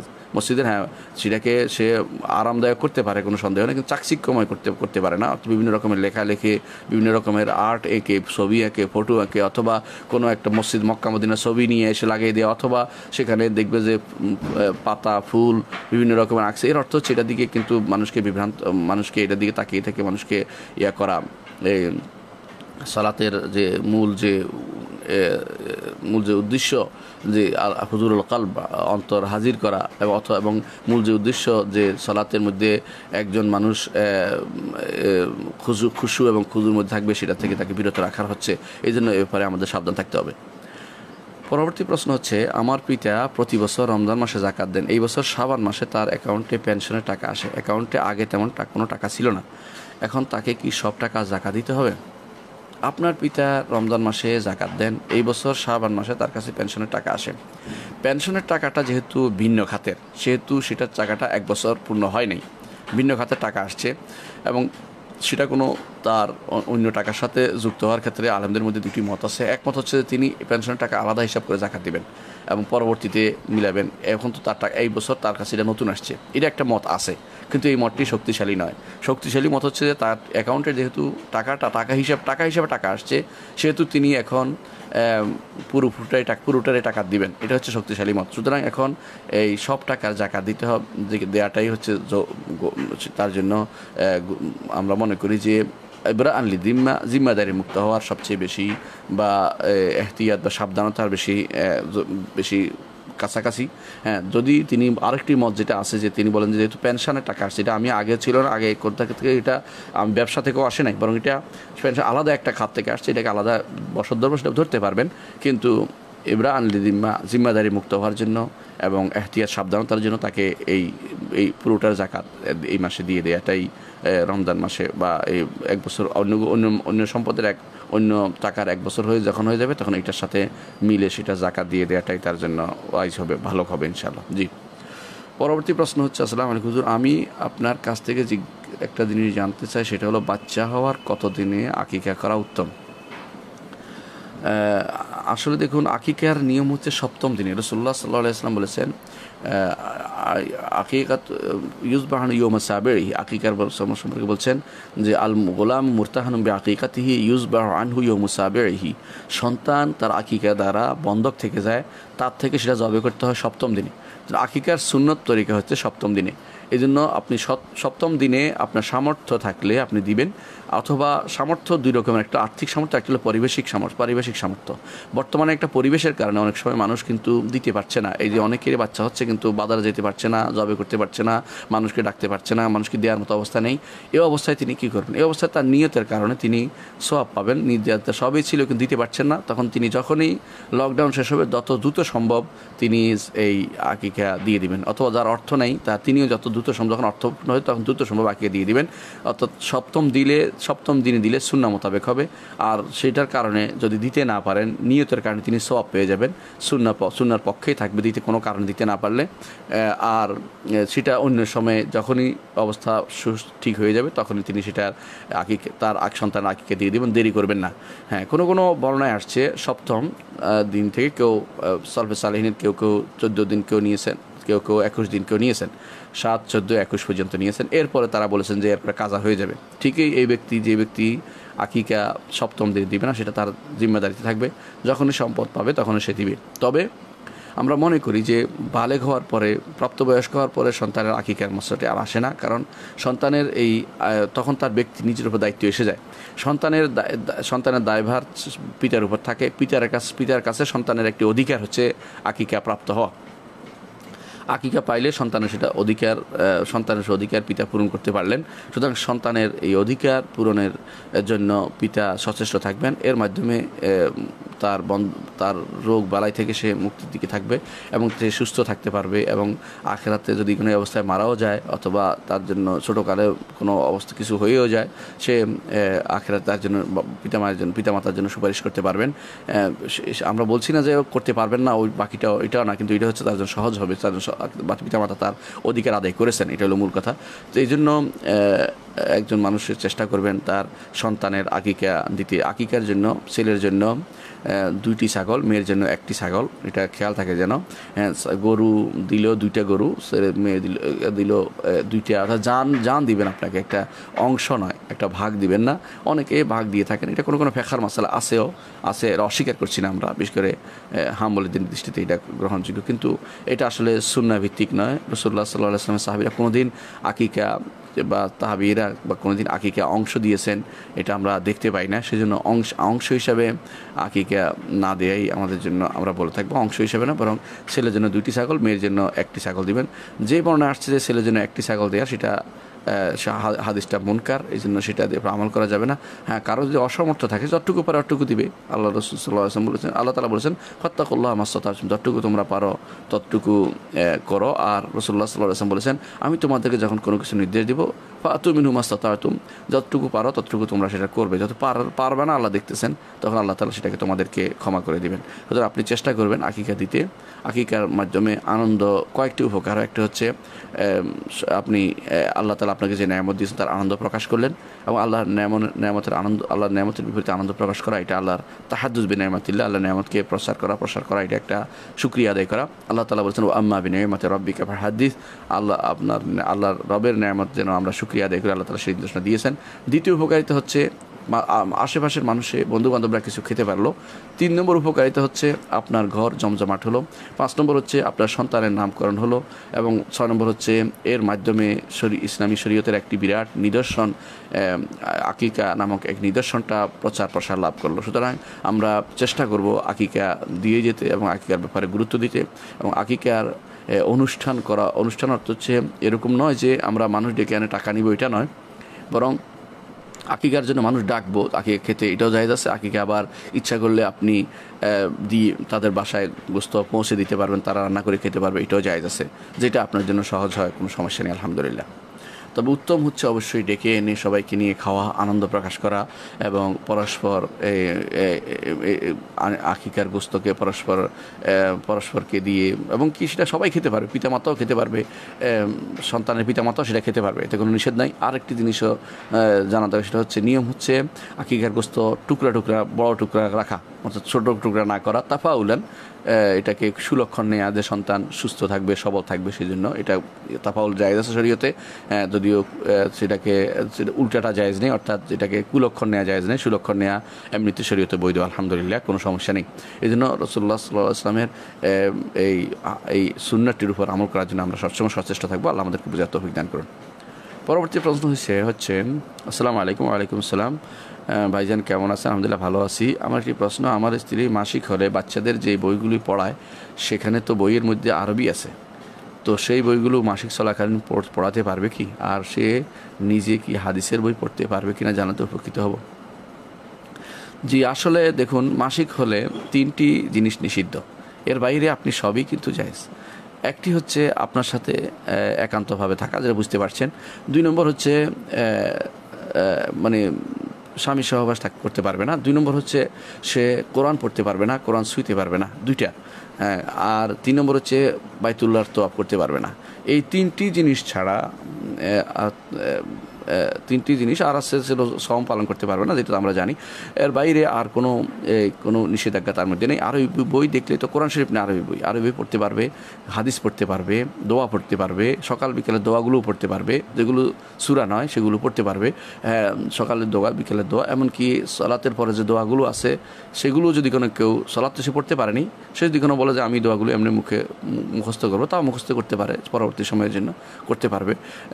যদিও এই সময় তার সালাতের পরে দোয়া নেই, কারণ যেহেতু সালাতের সাথে সম্পৃক্ত, যে ব্যক্তি সালাত পড়ে নাই তার সালাতের পরে দোয়াও নেই, কিন্তু এটা হচ্ছে পরবর্তী মুখস্থ করতে পারে বসে বসে, কোনো সমস্যা নেই। তাহলে বোঝা গেল যে 3-4টি কাজ ছাড়া যেটা আমরা উল্লেখ করেছি বাকি সবই সে করতে পারবে, আরবি পড়তে পারবে, হাদিস পড়তে পারবে, এবং কি কোরআনে কারীমের যেগুলোর মধ্যে অনুবাদ আছে বেশি, তাফসির আছে বেশি, যেমন আমার তাফসিরটা, এটাকে হায়েজ অবস্থায় পড়তে পারবে সে, কারণ এটাতে কম, আরবি কোরআনের অংশ কম, তাফসির অংশ বেশি।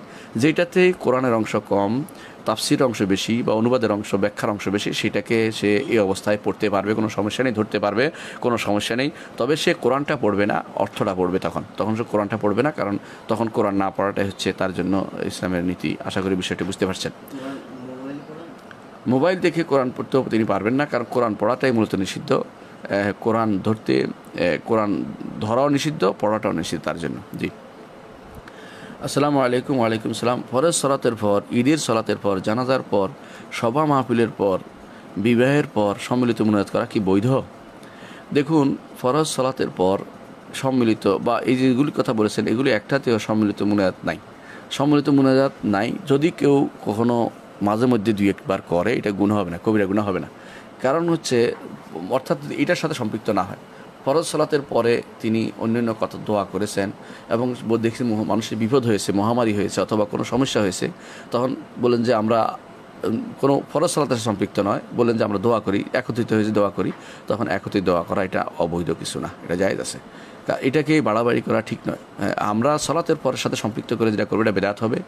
অনুরূপভাবে ঈদের সালাতের পরে সম্পৃক্ত করে নির্ধারণ করে বেদাত হবে, জানাজার পর নির্ধারণ করলেও বেদাত হবে, সভা মাহফিলের পরেও নির্ধারণ করে সবসময় করবে এটা বেদাত হবে, বিবাহের পরে সবসময় করলে বেদাত হবে। তবে এমনিতেই দোয়া করা জায়েজ, কোনো সমস্যা নেই, ব্যক্তিগতভাবে সবাই দোয়া করবেন। এখন সবাই যদি কোনো একজন বললেন আল্লাহ সবাই এই বিয়েটা কবুল করো, আলহামদুলিল্লাহ আমিন বললেন, কোনো সমস্যা নেই, এটা বেদাত হবে না। হ্যাঁ, অনুরূপভাবে হাত তুলেও যদি কোনো বলেন যে দোয়া করা, আল্লাহ তুমি এই বিয়েটা বরকতময় করো, দোয়া করা, সবাই মিলে, কোনো গুনাহ হবে না এটাতে। কিন্তু এটাকে নিয়ম বানিয়ে ফেলা যাবে না, অর্থাৎ প্রত্যেক বিয়েতেই আমরা হাত তুলে দোয়া করবো, এটা যেন না করে কেউ। বরং যখন ইচ্ছা, এই দম্পতির জন্য আল্লাহ দোয়া করছি, মুখে বললো, হাত তুললো, কোনো সমস্যা নেই এটাতে, কিন্তু এটাকে নিয়ম বানিয়ে ফেলাটা বেদাত হবে। ঠিক অনুরূপভাবে যেমন আপনি শুনতে পাচ্ছেন যে লোকটা খুব ইমানদার ছিল, আপনি তার জন্য দোয়া করা দরকার, দোয়া করছেন, আপনার দোয়াতে মানুষ শরীক হয়েছে আসে, তাহলে আপনি আমিন বললে এটা তো বেদাত হবে না। কিন্তু এটাকে নিয়ম বানায় ফেলা যাবে না যে আমরা এখন থেকে সবসময়, যেটা আমাদের দেশে নিয়ম করা, এই জন্য আমাদের দেশে নিষিদ্ধ হবে, কারণ আমাদের দেশে এটা উল্টাটা বুঝে না কেউ। আমাদের দেশে যেটা করে না, কেউ উইলিংলি নিজের পক্ষ থেকে করছে, ওনারা এসে যোগ হচ্ছে, এরকম হয় না, বেশিরভাগই নিয়ম বানিয়ে ফেলেছে। এই জন্য আমার দেশে এটা সবই বেদাত যেটা করা হয়, কারণ ফরজ সালাতের পরে সবাই মনে করে এটা করতেই হবে এবং এটা একটা সালাতের একটা গুরুত্বপূর্ণ এলিমেন্টস মনে করা হচ্ছে, সুতরাং এটা বেদাত হবে। ঈদের নামাজের পরেও অনেকেই দোয়া করতেছে, এই জাতীয় দ্বারা এটা প্রতি বছরই করে যাচ্ছে, এর অর্থ হলে বেদাত হবে। জানাজার পরেও দোয়া করেই যাচ্ছে, জানাজার পরে কিসের দোয়া? জানাজায় তো দোয়া ছিল, জানাজার পরে তো এটা বড় ধরনের বেদাত, এটা করার কোনো সুযোগ নেই। দাফনের পরে কেউ কেউ দেখা যায় একসাথে দোয়া করে, এটাও বেদাত হবে। দাফনের পরে নিয়ম হচ্ছে প্রত্যেকে ইন্ডিভিজুয়ালি দোয়া করা। মাহফিলের পরে, হ্যাঁ, এই মাহফিলের পরে নিয়ে তো বিরাট ঝগড়াই হয়ে যায় কখনো কখনো। মাহফিলের পরে দোয়া করা হলো না কেন, একখানে তো আমাকে প্রায় হেনস্থা করতে আরম্ভ করেছে। আমি যখন মাগুরাতে ছিলাম, তো আমি বললাম যে দোয়া করেছি, আপনি শোনেননি? আমি তো দোয়া করেছি। বলছে না, আমরা তো দোয়া করতে পারিনি। তো উনি, আপনি দোয়া করেন। বলে না, আপনার সাথে মিলে দোয়া করব, বাধ্য করা হচ্ছে। এটা কিন্তু, এই যে বাধ্য করা হচ্ছে, এটা কিন্তু ঠিক নয়। এমনি যদি কোনো কেউ ইমাম, মাহফিলের শেষে একজন যিনি খতিব বা বক্তৃতা, তিনি দোয়া করলেন যে মাঝে মধ্যে, সবসময় না, যে আল্লাহ আমরা যা আলোচনা করেছি তুমি কবুল করো, আমাদের ভাইদের তুমি ক্ষমা করে দাও, এভাবে তিনি দোয়া করে দেন, সেটা জায়েজ আছে। আমাদের শেখ আবু বকর জেজাইরি রাহেমাহুল্লাহ, তিনি মসজিদে নবীতে মাঝে মধ্যে এরকম যারা মসজিদে হাজির হতো তাদের মাঝে মধ্যে দুইবার দোয়া করতেন, আমরা সেটা দেখেছি। এবং সেই জন্য আমরা মনে করি যে মাঝে মধ্যে এরকম দুই দোয়া করাটা বেদাত হবে না, কিন্তু এটাকে নিয়ম বানিয়ে ফেললে বেদাত হয়ে যাবে। কিন্তু মাহফিলের পরে দোয়া, এটা একটা নিয়ম হয়ে গেছে এখন, এই জন্য এর থেকে দূরে থাকতে হবে। যখনই দেখবেন কোনো কিছু একটা সুরত আছে জায়েজের, কিন্তু এটাকে মানুষ বেদাতে রূপান্তরিত করে, তখন সেটা থেকে দূরে সরে আসতে হবে, যাতে করে এটাকে মানুষ স্থায়ীভাবে বেদাতে রূপ না নেয়। ঠিক অনুরূপভাবে বিবাহের পরে সম্মিলিত মুনাজাতের মাসালাটা একই রকম। সেখানে আপনি যদি কোনো অন্তর থেকে কারোর জন্য দোয়া করতে চান, দোয়া করতে পারেন, কিন্তু এটাকে নিয়ম বানিয়ে ফেললে বা প্রত্যেক বিয়ের পরেই মুনাজাত করতেই হবে যে মনে করা হয়, হাত তুলে সবাই মিলে একসাথে, তাহলে এটা বেদাত হবে। ব্যক্তিগতভাবে সবাই দোয়া করবেন, আল্লাহ যেন বরকতময় করে, বলতে পারেন। এবং সেখানে আপনিও হাত তুলতে পারেন, অন্যরাও ভিন্ন ভিন্ন হাত তুলে, কেউ হাত তুলবে বা তুলবে না, অসুবিধা নেই। মুখে বলতে পারেন আল্লাহ যেন বরকতময় করে, আল্লাহ বারাকাল্লাহু ফীহি, বারাকাল্লাহু তার মধ্যে আল্লাহ বরকত দিন। আরবি বলা দরকার নেই, বাংলাতেই আল্লাহ তার বউর মধ্যে বরকত দিন এবং তার পরিবারের মধ্যে বরকত দিন, তাদের মধ্যে যেন উত্তম সন্তান আসে, দোয়া করেন। এরকম দোয়া করতে পারেন, কোনো সমস্যা নেই এটাতে। রাসূলুল্লাহ সাল্লাল্লাহু আলাইহি ওয়াসাল্লাম, সাহাবীরা এরকম একে অপরের জন্য দোয়া করতেন বিয়ের পরে, এবং রাসূলুল্লাহ সাল্লাল্লাহু আলাইহি ওয়াসাল্লাম এই দোয়া শিক্ষা দিয়েছেন। অর্থাৎ এর দোয়াটা জায়েজ আছে, কিন্তু এটার এই সুরতটা জায়েজ না, যেটা আমরা সবাই মিলে সব সময় যে উঠাতে হবে, এই নিয়ম বানিয়ে ফেলেছি যে বিয়ের পরে হাত তুলো, সবাই মিলে ধরো, একজন ইমামের পিছনে এবং সবাই দোয়া করতেছে, এইরকম সিস্টেমটা আসলে সিস্টেম বানিয়ে ফেলাটা জায়েজ নেই। স্বামী যদি আগে মারা যায়, প্রশ্ন হচ্ছে, স্বামী যদি আগে মারা যায়, স্ত্রী জীবিত থাকে, বেপরদায় চলাফেরা করে, সেক্ষেত্রে স্বামীর কি কোনো প্রকার গুনাহ হবে? স্বামী যদি আগে মারা যায়, স্ত্রী জীবিত থাকে, বেপরদায় চলে বেপরদায় চলে, সেক্ষেত্রে স্বামীর গুনাহ হবে কি না, এটা দুইটি মাসলার সাথে জড়িত। প্রথম হচ্ছে, স্বামী কি তাকে আগে নিষেধ করেছিল কি না। স্বামী তাকে আগে যদি কোনো, তার জীবদ্দশায় যদি কোনো তাকে ঘর থেকে বের না করে থাকে, যেমন আমাদের কোনো রাষ্ট্রপ্রধান তার স্ত্রীকে জীবদ্দশায় কিন্তু ঘর থেকে বের করে নাই, কিন্তু স্ত্রী ঘর থেকে মৃত্যুর পরে ঘর থেকে বের হয়ে দুনিয়া চড়াই বেড়েছে, এটা কিন্তু শরীয়ত বিরোধী কাজ, শরীয়ত এটাকে অনুমোদন করে না। হ্যাঁ, স্বামী যদি কোনো তার জীবদ্দশায় স্ত্রীকে নিষেধ করে থাকে এই সমস্ত কর্মকাণ্ড থেকে, তাহলে অবশ্যই তার গুনাহ হবে না, তার কোনো স্বামীর কোনো গুনাহ হবে না, কারণ নিষেধ করেছে। তিনি যতক্ষণ তার ক্ষমতা ছিল ততক্ষণ তাকে আগলে রেখেছে, ঘরের ভিতরে রেখেছে, কারণ স্ত্রীরা ঘরের জিনিস, বাইরের জিনিস নয়, রাস্তায় হাঁটার জিনিস নয়, বক্তৃতা করার জিনিস মানুষ নয়, এবং তারা রাষ্ট্র পরিচালনার কাজে তাদের জন্য অনুমোদন করা হয়নি, এবং তাদের জন্য ইমামতি অনুমোদন করা হয়নি, তাদের জন্য গুরুত্বপূর্ণ কাজে অংশগ্রহণ করার জন্য নির্দেশনা তাদের দেওয়া হয়নি। তাদের দায়িত্ব হচ্ছে ঘরে থাকা, ঘরকে নিয়ন্ত্রণ করা। প্রত্যেকটা ঘর এক একটা রাষ্ট্র, এই প্রত্যেকটা ঘরই এক একটা রাষ্ট্র, সেখানে তারা তাদের সমস্ত কর্মকাণ্ড পরিচালনা, ঘর এবং বাইরে দুইটা জিনিস আছে, বাইরে ছেলেরা, ঘরে মেয়েরা, এটা হচ্ছে শরীয়তের বিধান। হ্যাঁ, যেখানে মেয়েদের কর্মকাণ্ড জড়িত রয়েছে, যেখানে ছেলেরা পারবে না সেখানে যেতে পারবে, যেমন ডাক্তারি মেয়েরা পড়বে, তাদের মেয়ে ডাক্তার দেখতে হয়, তাদেরকে মেয়ে রুগী দেখতে হয় তাদেরকে। অনুরূপভাবে যেখানে মেয়েদের ধরার জন্য পুলিশ লাগে, সেখানে মেয়ে পুলিশ থাকবে, কোনো সমস্যা নেই, মেয়ে সেনাবাহিনীতে লোক থাকবে, যদি কোনো সেখানে শরিয়া মোতাবেক চলতে তাদেরকে রাখা হয়, সেটাতে নিষিদ্ধ শরীয়তে। কিন্তু মৌলিক দায়িত্বের ক্ষেত্রে মেয়েদেরকে শরীয়ত ঘরে থাকতে বলেছে, তারা ঘরের দায়িত্ব পালন করবে। এর বাইরে এক্সেপশন কিছু থাকবে, সেটা আলাদা মাসালা। কিন্তু ঘরের বাইরে মেয়েদেরকে বেপরদা হয়ে যদি কোনো তারা চলাফেরা করে, আর স্বামী যদি কোনো তার জীবদ্দশা এটাকে মেনে নেয়, তাহলে অবশ্যই সে গুনাহগার হবে। আর যদি নিষেধ করে থাকে তাহলে সে গুনাহগার হবে না। আর যদি সে নিষেধ করেছে, তখন শুনেছে, এরপর সে বের হয়েছে, এখন দ্বিতীয় অবস্থা, এখন সে বের হচ্ছে, এখন তার এটার জন্য সে দায়ী নয়, স্বামী দায়ী নয়, এটা তিনি স্ত্রী নিজেই দায়ী হবে, এর জন্য তাকে দায়ী করা যাবে না। পরবর্তী প্রশ্ন হচ্ছে, ওমর রাদিয়াল্লাহু আনহু ইসলাম গ্রহণ নিয়ে প্রচলিত যে গল্প রয়েছে যে উনি খোলা তরবারি নিয়ে রাসূলকে হত্যা করতে যাচ্ছিল, ওই সময় পথিমধ্যে এক ব্যক্তি তাকে খবর দিল, তুমি কোথায় যাচ্ছ, তোমার বোন বগিরভূত ইসলাম গ্রহণ করেছে। প্রচলিত এই কথাগুলো কতটুকু সত্য? ওমর রাদিয়াল্লাহু আনহুর এই যে ঘটনা যে তিনি খোলা তরবারি নিয়ে রাসূলকে হত্যা করতে রওনা হয়েছেন, পথিমধ্যে জানানো হলো যে আপনি কোথায় যাচ্ছেন, আপনার ঘরেই তো সমস্যা।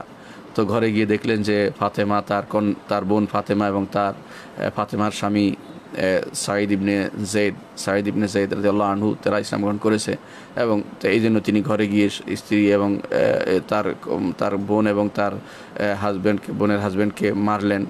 এই জাতীয় যে কাহিনী আছে, এটা আসলে সহিহ হাদিস দ্বারা সাব্যস্ত হয়নি, সহিহ বর্ণনা দ্বারা সাব্যস্ত হয়নি। এই জন্য আমরা চেষ্টা করব এই কথাগুলো না বলতে। বিশুদ্ধ মতে আল্লাহ তাআলা তার অন্তরে ইমান ঢেলে দিয়েছেন এবং তিনি সেখানে রাসূলুল্লাহ সাল্লাল্লাহু আলাইহি ওয়াসাল্লামের কাছে গিয়ে ইমান এনেছেন। এটা হলো মূল কথা। সেখানে আর কোনো কাহিনী বানানোর প্রয়োজন নেই। এবং তিনি এখানে যে আরও গল্প আছে যে তিনি বললেন যে তুমি গোসল করে আসো, তারপরে তাকে তাহা মা আনজালনা আলাইকাল কুরআন লিতাশকা এই আয়াতগুলো পড়তে দিয়েছে। এগুলো সবই কিন্তু শুদ্ধ নয়, এগুলি কোনো বিশুদ্ধ বর্ণনা দ্বারা সাব্যস্ত হয়নি। এই জন্য এই ঘটনাটা আমরা আর বর্ণনা করব না এবং আমরা বুঝবো যে এটা আসলে বিশুদ্ধ বর্ণনা আসেনি। হ্যাঁ, তো আল্লাহ তাআলা তাকে ঈমান দিয়েছেন। ঈমানের ঢেউ যখন অন্তরে আসে, ঈমান যখন অন্তরে জাগে, তখন কোনো কিছু আর অবশিষ্ট থাকে না। তিনি এসে ইসলাম গ্রহণ করেছেন। এটা হলো বিশুদ্ধ মত। লন্ডনে ফেতরা নির্ধারণ করেছেন 6 পাউন্ড। আমার প্রশ্ন, যদি ওই 6 পাউন্ডকে বাংলাদেশি টাকায় চেঞ্জ করলে চাউল কিনে দেই, তাহলে কি ফেতরা আদায় হবে নাকি বাংলাদেশি হিসাবে 3 কেজি করে দেব? জাযাকাল্লাহ। লন্ডনে আপনার যে ফেতরা, আপনি যেখানে থাকেন সেখানকার নিয়মে দিবেন, এটা হচ্ছে নিয়ম। আরেক দেশের নিয়মে দিবেন না, আপনি ফাঁকিটা গ্রহণ করবেন না। লন্ডনের যে টাকা সেটা বাংলাদেশের টাকা অনেক কম হয়, সুতরাং আপনার উচিত হবে লন্ডনের টাকা আপনাকে ফেতরা দেয়া বা সেটা পাঠিয়ে দিবেন। সেটা অনুসারে আপনি দেশে মানুষকে দিতে পারবেন। সেখানে যদি গরিব না থাকে, নিয়ম হচ্ছে যেখানে গরিব সেখানে আগে দেয়া। যদি লন্ডনে গরিব থাকে তাদেরকে আপনি সেখানে দিবেন, আর যে সেখানে দেওয়ার মতো সে নিয়ম হচ্ছে যে যেখানে গরিব যেখানে মানুষ থাকে সেখানকার জাকাতের প্রতি সেখানে দিতে হয়, জাকাতও সেখানে দিতে হয়। সেখানকার মানুষ যদি কোনো এখন অমুখাপেক্ষী হয়ে গেছে, অন্য জায়গায় দিতে পারেন, পৌঁছাতে পারবেন। সুতরাং আপনি সেখানে ওই জায়গায় পৌঁছেছেন, ওই জায়গার হিসাব করবেন। আপনি যেখানে আছেন সেখানকার হিসাব করবেন। লন্ডন হোক, আমেরিকা হোক, যেখানে আছে সেখানকার দেখবেন যে সেখানকার 3 কেজি চাউল যেটা আপনি খান, সাধারণত চাউল বা গম যেটা খান, 3 কেজি বা 2.5 কেজি বা যেটা 2 কেজি 40 গ্রাম, যেটা বিভিন্ন বর্ণনা অনুসারে যেটা আসছে, এক ছাড়া পরিমাণ খাবারের দাম কত সেটা আপনি সেখানকার দাম অনুসারে আপনি দিবেন। সেখানকার যেখানে থাকে সেখানকার দাম অনুসারে দিবেন। এমন কাজটি করা যাবে না যে আমি বাংলাদেশে থাকি লন্ডনের টাকা অনুসারে দেবো, এটা নয়। কারণ এটাও নিয়ম নয়। আপনি বেশি দেন, ঠিক আছে, লন্ডন হিসাবটা করবেন বাংলাদেশে, তারপরে বেশি দেন, কোনো সমস্যা নেই। আপনি বাংলাদেশ হিসাব করে তারপরে আরও বেশি দেন, 1500, 1600, 1000, 2000 করে দেন জায়গা, কোনো সমস্যা নেই। কিন্তু যেমন কিসমিসের দাম দিলে আপনি অনেক বেশি দিতে পারবেন। 3 কেজি কিসমিসের দাম তো অনেক বেশি, 1500-1600 টাকা হয়ে যাবে। তো আপনি যদি কোনো এরকম 3.5 কেজি বা 2 কেজি 40 গ্রাম বা 2.5 কেজি দিতে চান তো অনেক বেশি হবে। অথবা এই জাতীয় দাম যেটা বেশি সেটা যদি দিতে চান দিতে পারবেন, কিন্তু আপনার দেশি হিসেবে দিবেন, কখনো আরেক দেশের হিসেবে দিবেন না, অন্য এলাকা হিসেবে দিবেন না। আপনার এলাকায় যেটা সে অনুসারে দিবেন। তো আপনি লন্ডনে হিসাব করে সেটাই বাংলাদেশে দিতে পাঠাতে পারবেন, কিন্তু বাংলাদেশের হিসাব করে লন্ডন থেকে দিতে পারবেন না। আশা করি বিষয়টা আপনি বুঝতে পারছেন। পরের প্রশ্ন, আমি টিভি ফ্রিজের কোম্পানিতে চাকরি করি, এটা কি হালাল উপার্জন হবে টিভি বিক্রয় করা? টিভি আসলে একটা যন্ত্র, এটা বিক্রি করা হারামের কিছু নেই। কিন্তু সমস্যা হচ্ছে বর্তমানে টিভি হালাল চালার কোনো উপায় নেই। একসময় আমরা বলতাম যে এখানে বিভিন্ন টিভিগুলো আছে যেগুলিতে ইসলাম শিখার মতো বিভিন্ন জিনিস আছে, ইসলামের বিভিন্ন জিনিস শেখা যায়। বর্তমানে টিভিতে ভালো কিছু বলতেই নেই। কেন? আপনি দেখেন, খবর পাঠ করলে একজন নারী আসবে, আপনার মুখ খোলা, খবর পাঠ যিনি ছেলের জন্য তার দেখা হারাম। আবার একটা পুরুষ আসবে একেবারে ভালো কেতা দুরস্ত হয়ে, যা মেয়েদের জন্য তার দিকে তাকিয়ে থাকা হারাম। আবার যদি শুধু খবরটাই ধরলাম, আর যদি নাটক হয় তাতে পুরোটাই হারাম, মিথ্যা কথা। আর যদি কোনো এই জাতীয় কোনো হয়, কোনো কার্টুন তো পুরোটাই বেহুদা, সময় নষ্ট এবং হারাম কাজ দেখাচ্ছে। টিভি আসলে আমাদের সমাজ থেকে উঠে যাওয়া উচিত, এবং এইগুলো টিভি আসলেই কোনো সুস্থ কোনো নয়, সংস্কৃতি নয় বর্তমানে। কারণ টিভিতে ভালো কিছু দেখানোর কোনো সুযোগ নেই। ভালো করে দেখুন। আলহামদুলিল্লাহ যারা বিবেকবান তারা কেউ এখন আর টিভি ঘরে রাখে না। যাদের মধ্যে আকল আছে, ইমানের যাদের মধ্যে চেতনা আছে, তারা ঘরে টিভি রাখে না। আমরা বহু আগেই দেখেছি অনেক ভাইকে যে টিভি ঘরে রাখেনি। আলহামদুলিল্লাহ টিভি ঘরে রাখবেন না, টিভির আসলে কোনো প্রয়োজনীয়তা নেই। এখন আপনি খবর শুনতে চান, সামান্য আলহামদুলিল্লাহ পত্রিকা দেখে খবরটা জেনে নেবেন, সাথে সাথে পত্রিকাটি কেটে শূন্য একদম পূর্ণ শেষ করে দিবেন, যাতে করে সেটা আর কোনো সেটার কোনো ছবি কারো হাতে না পড়ে। খবরটা পড়ে শেষ করে দিবেন, ভ্যানিশ করে দিবেন। আমাদের এক ওস্তাদকে দেখেছি আমি, পত্রিকা পড়ে আমাকেও দিলেন না, তিনি নিজেটাকে ছিঁড়ে কুটি কুটি করে ফেলেছেন। পত্রিকা পড়া শেষ করে দিয়েছেন। আমাকেও দেননি কেন? যে তালেবে আলেম ছাত্ররা পত্রিকা পড়ার মধ্যে কোনো ফায়দা নেই, পত্রিকা পড়ে তারা ক্ষতিগ্রস্ত হবে, ছাত্ররা এলেম অর্জন করবে, জ্ঞান অর্জন করবে, এই জন্য তিনি সেটা চেয়েছেন। সুতরাং এইভাবে বেহুদা সময় নষ্ট করার জন্য টিভি একটা বিরাট মাধ্যম। তো আপনি টিভি ফ্রিজ কোম্পানিতে চাকরি করেন, আমি মনে করি যে ফ্রিজ আলাদা, ফ্রিজ তো লাগবেই, ফ্রিজে খারাপ কিছু হয় না। হ্যাঁ, খারাপ কিছু কেউ রাখলে সেটা আলাদা কথা, ব্যক্তিগত কাজ, কিন্তু এটা খারাপ, এটা সবই ভালো কাজ। তো আপনি টিভির যে বিক্রি যে মাসালাটা, সেটা আসলেই এখন বর্তমানে প্রশ্নবিদ্ধ। আগে এক সময় ব্যবহার করা যেত, কারণ এখনও ভালো অনেক কিছু ছিল। এখন টিভি খুললেই প্রত্যেকটি টিভি চ্যানেলে আপনাকে হারাম শিক্ষা দিচ্ছে, হারাম কাজের কথা বলছে, বেদাত শিক্ষা দিচ্ছে, বেদাতের কথা বলছে। ভালো খুব কমই, আপনি 100%-এর মধ্যে আপনি 2% ভালো, কী লাভ হবে? এটা দিয়ে কী উপকার হবে? এটাতে সারাক্ষণ আপনাকে হারাম দিচ্ছে, এর মধ্যে একটা হালাল দিল, আপনি এরপর এটা কী করবেন? এটা তো 100 হারামের ভিতরে ডুবে গেছে সেটা। সুতরাং টিভি আসলে কোনো ভালো জিনিস এখন আর থাকেনি। টিভি এগুলো থেকে আমাদের বিক্রি করা, যদিও আমি বলছি না হারাম, কিন্তু এগুলো দূরে থাকাই উচিত। কারণ হ্যাঁ, ভালো কাজে ব্যবহৃত হতে পারে। যেমন স্ক্রিন আপনি বিক্রি করলেন, সেখানে শেখানো হলো, অথবা সেখান থেকে দার্স দেখানো হলো কাউকে শেখানো, সেটা আলাদা, তো খুব সীমিত আকার হয়ে থাকে। কিন্তু ঘরে ঘরে টিভি একেবারে বিরাট এটা লাগিয়ে রাখলো ঘরের দেয়ালের মধ্যে, এবং যত আসে ছেলেরা কতক্ষণ চালালো, মেয়েরা কতক্ষণ চালালো, এরপরে বসে বসে স্ত্রী সারাক্ষণ টিভির দিকে তাকিয়ে থাকলো, ভারতীয় চ্যানেল দিকে তাকিয়ে থাকলো, সবই হচ্ছে এই টিভির খারাপ দিক। সুতরাং যেই জিনিসের খারাপ বেশি, মনে রাখবেন ইসলামী শরীয়তের কায়দা হচ্ছে যেই জিনিসের খারাপ দিকটা বেশি সেই জিনিস থেকে অবশ্যই বিরত থাকতে হয়। যেহেতু টিভির খারাপ দিকটা বেশি, সেহেতু তা থেকে বিরত থাকতে হবে। আপনার উপার্জনের, যেহেতু ফ্রিজ আছে, অন্যান্য জিনিস সম্পদ আছে, সেহেতু হালাল হবে। কিন্তু যদি টিভি বেশি বিক্রি হয়, অন্যগুলি বিক্রি কম হয়, তাহলে আপনার জন্য উপার্জন হালাল হবে না, আপনার উপার্জন হালাল হবে না। আশা করি বিষয়টা আপনি বুঝতে পারছেন। আল্লাহ তাআলা পবিত্র কোরআনে বলেছেন নিজেকে মুসলিম বলে পরিচয় দিতে। তাহলে 4 মাযহাব বিভক্ত হওয়া বা অন্য কোনো দলে বিভক্ত হওয়া জায়েজ কিনা, মুসলিম কিনা, কোরআন হাদিস দিয়ে ক্লিয়ার করবেন। আহলে হাদিস বলে দল বিভক্ত হবে না, তো দয়া করে প্রশ্নটা কোরআন হাদিস দ্বারা ক্লিয়ার করবেন। জাযাকাল্লাহ। প্রশ্নটা হচ্ছে, আল্লাহ তাআলা অবশ্যই কোরআনে কারীম বলছেন হুয়া সাম্মাকুম মুসলিম, তোমাদেরকে মুসলিম নাম রেখেছেন। তো এটা ইব্রাহিম হতে পারে, আল্লাহ হতে পারেন, দুই অর্থ হতে পারে, হুয়া দ্বারা দুইটাই উদ্দেশ্য হতে পারে। আর আল্লাহ তাআলা কোরআনে কারীম বলছেন ওলা তামুতুন্না ইল্লা ওয়া আনতুম মুসলিমুন, মুসলিম না হয়ে মৃত্যু মারা যেও না। হ্যাঁ ভাই, ঠিকই আছে। মাযহাব বা এই আহলে হাদিস বা এই জাতীয় ভাগটা কিন্তু কোনো দিন নয়। অর্থাৎ কোনো মুসলিম, যেমন একটা মুসলিম পরিচয়টা কি, আমাদের দিন কি ইসলাম, আমরা কি মুসলিম, এটা দিনই পরিচয়। কিন্তু মাযহাব কোনো দিনই পরিচয় যখন হবে, তখন সেটা নিষিদ্ধ হবে। যদি মনে করা হয় যে আমরা হানাফি, অন্যরা আসলে তো কীরকম মুসলিম, তাহলে তো শেষ। যদি মনে করা হয় শাফিঈরা খারাপ, তাহলে বরবাদ। অর্থাৎ আপনি যদি মনে করেন যে এগুলো মাযহাব কোনো দিনের জায়গায় চলে যায়, যেমন অধিকাংশ ক্ষেত্রে এখন অনেকেই সহিহ হাদিসের বিরোধিতা করে এই মাযহাবের দোহাই দিয়ে, কোরআন এবং সুন্নাহর বিরোধিতা চলে, মাযহাব আছে, মাযহাবে নাই, আমাদের মাযহাবে নাই। আমাদের মাযহাব মধ্যে কি আলাদা কিছু হইল নাকি? কোরআন এবং সুন্নাহর বাইরে আপনার মাযহাব আসতে কোত্থেকে? আমরা সবাই কিন্তু কোরআন হাদিসকে মেনে চলেছেন, আপনি সেটা অনুসারে চলবেন। সুতরাং 4 মাযহাব হোক, বা যদি কেউ আহলে হাদিস দাবিদার হয়ে যদি কোনো, আলহামদুলিল্লাহ তারা করে না, তারপর বলছে যদি কোনো বলে যে আমাদের এতে নেই, মতে নেই, আমরা এটা দেখি নেই, কোরআন হাদিস থাকলেও আমাদের উস্তাদরা করে নাই, তাহলে বোঝা গেল তারাও একটা মাযহাব মেনে চলছে। এটা হবে না।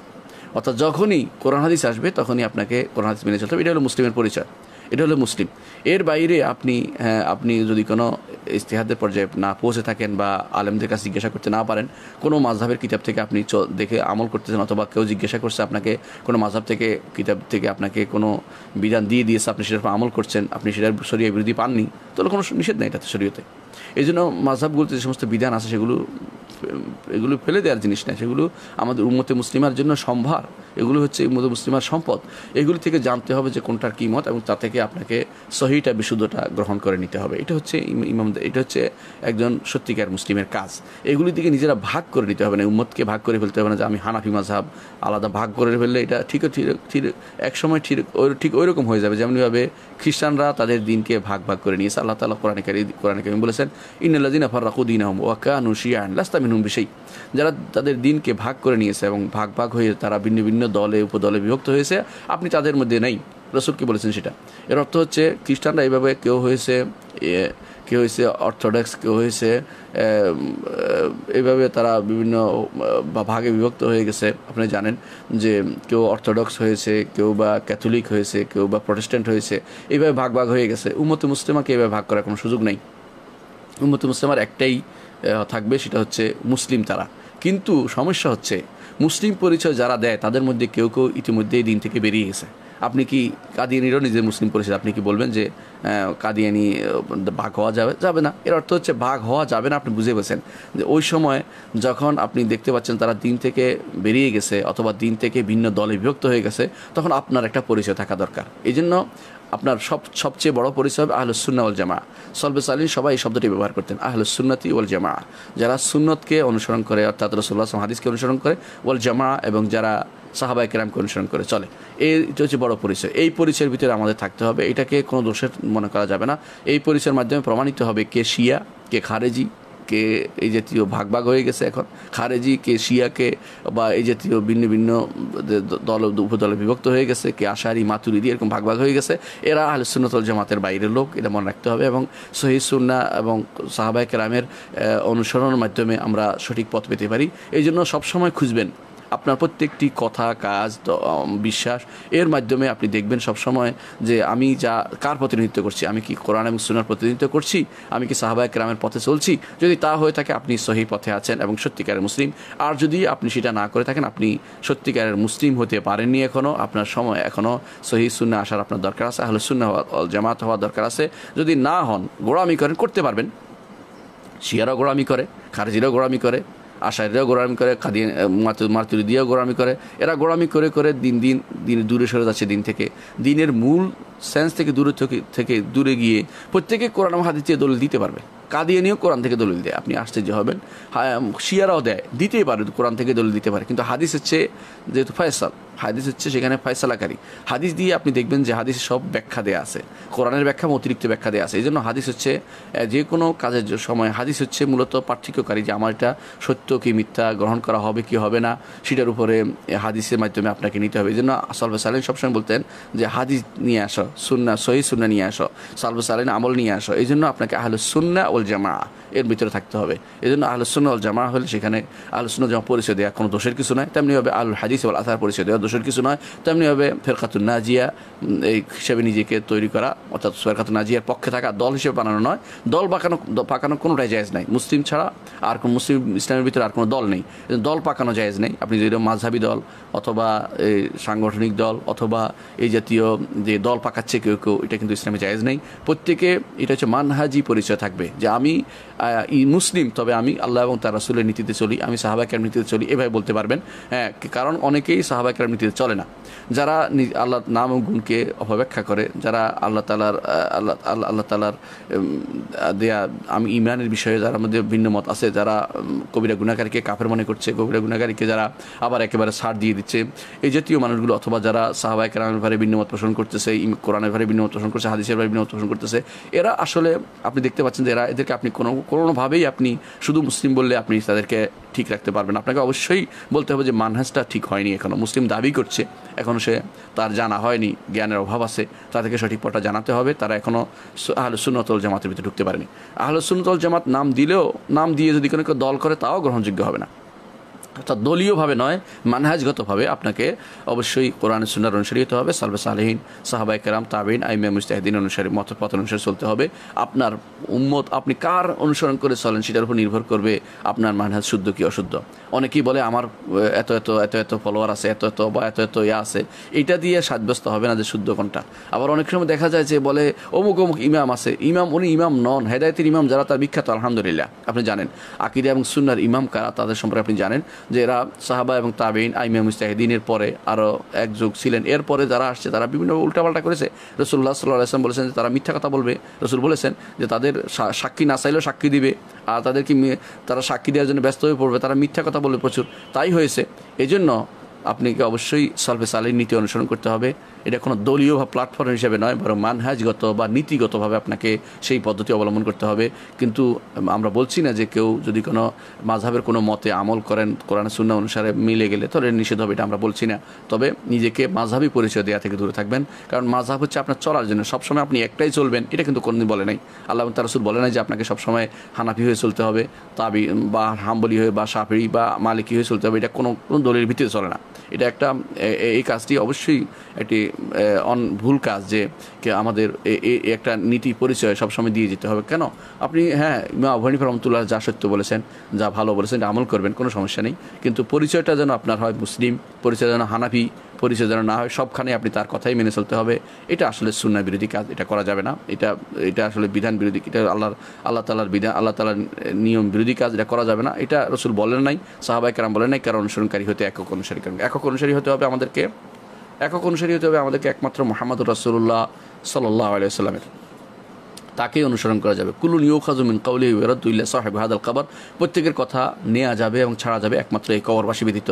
ইমাম মালিক রাহমাতুল্লাহ এই কথাটি বলেছেন। তিনি মদিনায় দাস দেওয়ার সময় তিনি ইঙ্গিত করে কবরবাসী দেখিয়ে তিনি বলেছেন এই কবরবাসী ব্যতীত আর সবার কথা নেওয়া যাবে এবং ছাড়া যাবে। এমন ব্যক্তি যদি কোনো হয় যে সবার একজনের কথা সবসময় নিবে, সে ব্যক্তি তাকে তো নবীর পর্যায়ে নিয়ে যাচ্ছে। এই জন্য সেটা যেন কখনো না হয়, এই বিষয়টি আমাদের খেয়াল রাখতে হবে। জি, আরেকটু দেখি। প্রশ্ন করেছেন, আমার স্ত্রী বাপের বাড়িতে বেড়াতে গেলে আমি বলেছি 3 দিনের বেশি থাকা যাবে না। সে প্রশ্নগুলো 3 দিনের বেশি থাকা যাবে না এটা কোন হাদিসে আছে? আসলে 3 দিনের বেশি থাকা যাবে না কোনো হাদিসে নেই, এটা কিন্তু সত্য কথা। আপনার স্ত্রী বাপের বাড়ি গেলে দুইজনের মধ্যে এটা হচ্ছে এটা মিউচুয়াল আন্ডারস্ট্যান্ডিংয়ের ব্যাপার, সমন্বয়ের ব্যাপার। এটাতে বাড়াবাড়ি করে উনিও হাদিস দেখাতে যাবেন না, আর আপনিও হাদিস আছে বলবেন না। বরং স্ত্রীর বাড়িতে, স্বামীর বাড়িতে বেড়াতে গেলে, বাপের বাড়িতে বেড়াতে গেলে সে বেশি দিন থাকতে পারবে। যিনি বলেছেন, কেউ বলে 3 দিন বেশি, 3 দিনের পরে গেলে তাকে খাবার নিয়ে যেতে হবে, এই জাতীয়। এটা হচ্ছে যদি তাকে স্বামী তার বাপের বাড়িতে পাঠিয়ে দেয় যে কিছুদিন থাকো, তার আর্থিক সাশ্রয়, তাহলে বাবার উপর ক্ষতিকর প্রভাব পড়ে, তখন একটা মাসালা আসবে যে কেন বাপের বাড়িতে তার কষ্ট দেওয়া হচ্ছে। কিন্তু একজন মানুষ তার আনন্দের ভিত্তিতে এক বাড়িতে বেশি বেড়াইতে পারে, এতে কোনো নিষেধ নেই, শরীয়তেও নিষেধ নেই। 3 দিন দিয়াফা করতে বাধ্য এটা বলা হয়েছে, কিন্তু এখানে তো বাপের বাড়িতে দিয়াফা নয়, বাপের তার হক এটা, এবং তার সেখানে থাকাটা তার এটা সেলা রেহমির অন্তর্ভুক্ত, এবং সন্তানের প্রতি তার বাবার দায়িত্ব, এবং বোনের প্রতি ভাইয়ের দায়িত্ব, এবং একজন ফুফুর প্রতি তার ভাতিজার দায়িত্ব। তো সেগুলোকে খারাপভাবে এইভাবে কঠিন করে নেওয়া যে 3 দিনে বেশি থাকতে পারবে না, এটা আসলে শরঈ কোনো মত নয়, এটা হচ্ছে ব্যক্তিগত মত। মানুষ তার বাপের বাড়িতে থাকতে পছন্দ করে। একটু চিন্তা করে দেখেন, আয়েশা রাদিয়াল্লাহু আনহা 1 মাস তার বাপের বাড়িতে ছিলেন, রাসূল কি তার জন্য খাবার পাঠিয়েছেন? না। তাহলে এই জাতীয় কথাবার্তা কেন বলে যারা 3 দিন বেশি থাকতে পারবে না? 3 দিনে বেশি থাকতে পারবে, 3 দিনের কমও থাকতে পারবে, গিয়ে চলে আসতে পারবে। একজন মানুষের যখন পরিবার হয়ে যায় তখন সে বাপের বাড়ি যাওয়ার সময় পায় না। চিন্তা করো যে আমার নিজেরই এখন সময় যাচ্ছে, তখন আপনি প্রথম মেয়েরা একটু বাপের বাড়ি যেতে চায়, তাদের আগ্রহ বেশি থাকে, এবং তারা মানসিক বাপ মায়ের প্রতি একটু টান থাকে, যেতে চায়, দেখতে চায়, তাদেরকে সেভাবে যেতে দিবেন। পরে তারা নিজেরাই যাবে না, যখন সন্তান সন্ততি হবে, পিতা অথবা স্বামীর প্রতি টান থাকবে, তখন সে স্বামীকে রেখে একা যেতে চাইবে না। সুতরাং নিজেদের মধ্যে ভালোবাসা বৃদ্ধি করুন, সময় নির্ধারণ করে দিবেন না। 3 দিনের বেশি থাকতে যাবে না এটা বলেন না, 3 দিনের বেশিও থাকতে পারবে। 3 দিনের বেশি দিয়াফতের মাসালা এটা নয়। এখানে বাপের বাড়িতে 3 দিনের মাসালা মেহমানদারির মাসালা নয়, এটা একটা ভুল মাসালা। বাপের বাড়িতে একজন মানুষ যতক্ষণই থাকতে পারবে, কারণ সে সেই বাড়ির লোকই ছিল। বিয়ের পরে এখন বলতে পারেন যে স্বামীর কথা শুনতে বাধ্য কিনা। স্বামী যদি কোনো বাবার বিয়ের আগ পর্যন্ত বাবার কর্তৃত্ব থাকে, বিয়ের পরে স্বামীর কর্তৃত্ব চলে আসে।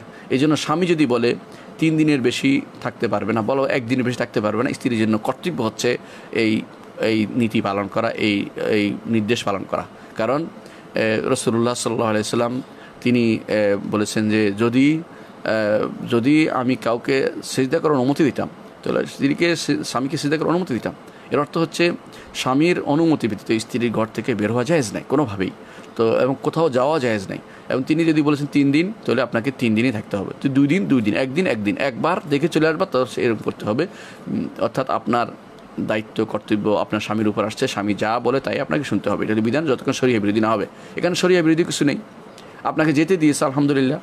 যদি আপনাকে বলতো যে তোমার বাপ মার সাথে কথা বলতে পারবেন, তাহলে গুনার কথা বলছে এটা তিনি, হ্যাঁ, তারপরে তিনি গুনার কাজ করতেন, আপনার কাছে বাড়িতে যেতে পারবেন না, তিনিও গুনার কথা বলতেন, যাইতে দিতে হবে, তাকে দেখা করতে দিতে হবে। কিন্তু আপনি যে 3 দিনের বেশি থাকার ব্যাপারটা বলেছেন, 3 দিন বা 4 দিন বা যতদিনে হোক, স্বামী যা বলবে তাই আপনাকে মানতে হবে, এটা হচ্ছে শরীয়তের বিধান।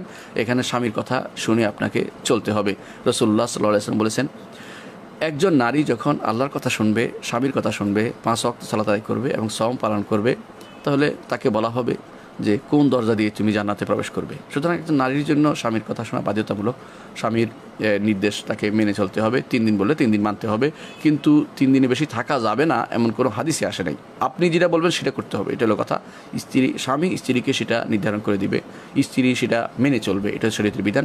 স্ত্রী ঘরের মধ্যে সব কথাতেই স্বামীর সাথে তর্ক জড়িয়ে দিবে না। স্ত্রী যে শরীয়র বিধি না হলে তাকে সেটা মেনে চলতে হয়। যেই ঘরে স্ত্রীরা বেশি কারবারি হয়, বাড়াবাড়ি করে, সেই ঘর কখনো শান্তির হয় না এবং সেই ঘর কখনো সঠিক সুন্দর থাকে না এবং একসময় সেখানে সমস্যা ঢুকেই যায়। স্ত্রী বেশি পণ্ডিত হলেও, স্বামী কম জানলেও স্বামীর কথা শুনতে হবে, যদি শরীয়র বিরোধী না হয়, দেখবেন স্ত্রী সব কথা একেবারে এটা দলিল কি খুঁজতে থাকবে না। আপনি বলবেন যে দলিল নেই, তবে আমার কথা এটা, কারণ হচ্ছে আপনি বলবেন যে যেহেতু স্বামীকে দায়িত্ব দিচ্ছে, আল্লাহ তাআলা বলছেন আর রিজালু কাওয়ামুনা আলান নিসা, যে পুরুষদেরকে নারীদের উপরে ক্ষমতাসীন করা হয়েছে, দায়িত্বশীল করা হয়েছে, দায়িত্বশীল আচরণ করেছে আপনার স্বামী, যে 3 দিনের বেশি থাকবে না, আমার একাকিত্বে কষ্ট হয়, অথবা আমার পরিবারের কষ্ট হবে, অথবা আমার সম্পদের ক্ষতি হবে, অথবা তুমি থাকলে আমি একাকিত্ব ফিল করি, আপনার স্বামীর কথা ঠিক আছে, আপনাকে চলে আসতে হবে 3 দিনের মধ্যে, এটা হচ্ছে এটার বিধান। দর্শকবৃন্দ, আমরা অনেক সময় পার করে এসেছি, আমরা আজকে আর প্রশ্ন উত্তর দিতে পারছি না। ইনশাআল্লাহ আবার আপনাদের সাথে দেখা হবে, আপনাদের সাথে আবার আপনাদের প্রশ্ন উত্তর দেবো ইনশাআল্লাহ। ততদিন আল্লাহ তাআলা আপনাদেরকে সুস্থ রাখুন। ওয়া আখিরু দাওয়ানা আলহামদুলিল্লাহি রাব্বিল আলামিন। আসসালামু আলাইকুম ওয়া রাহমাতুল্লাহি ওয়া বারাকাতুহু।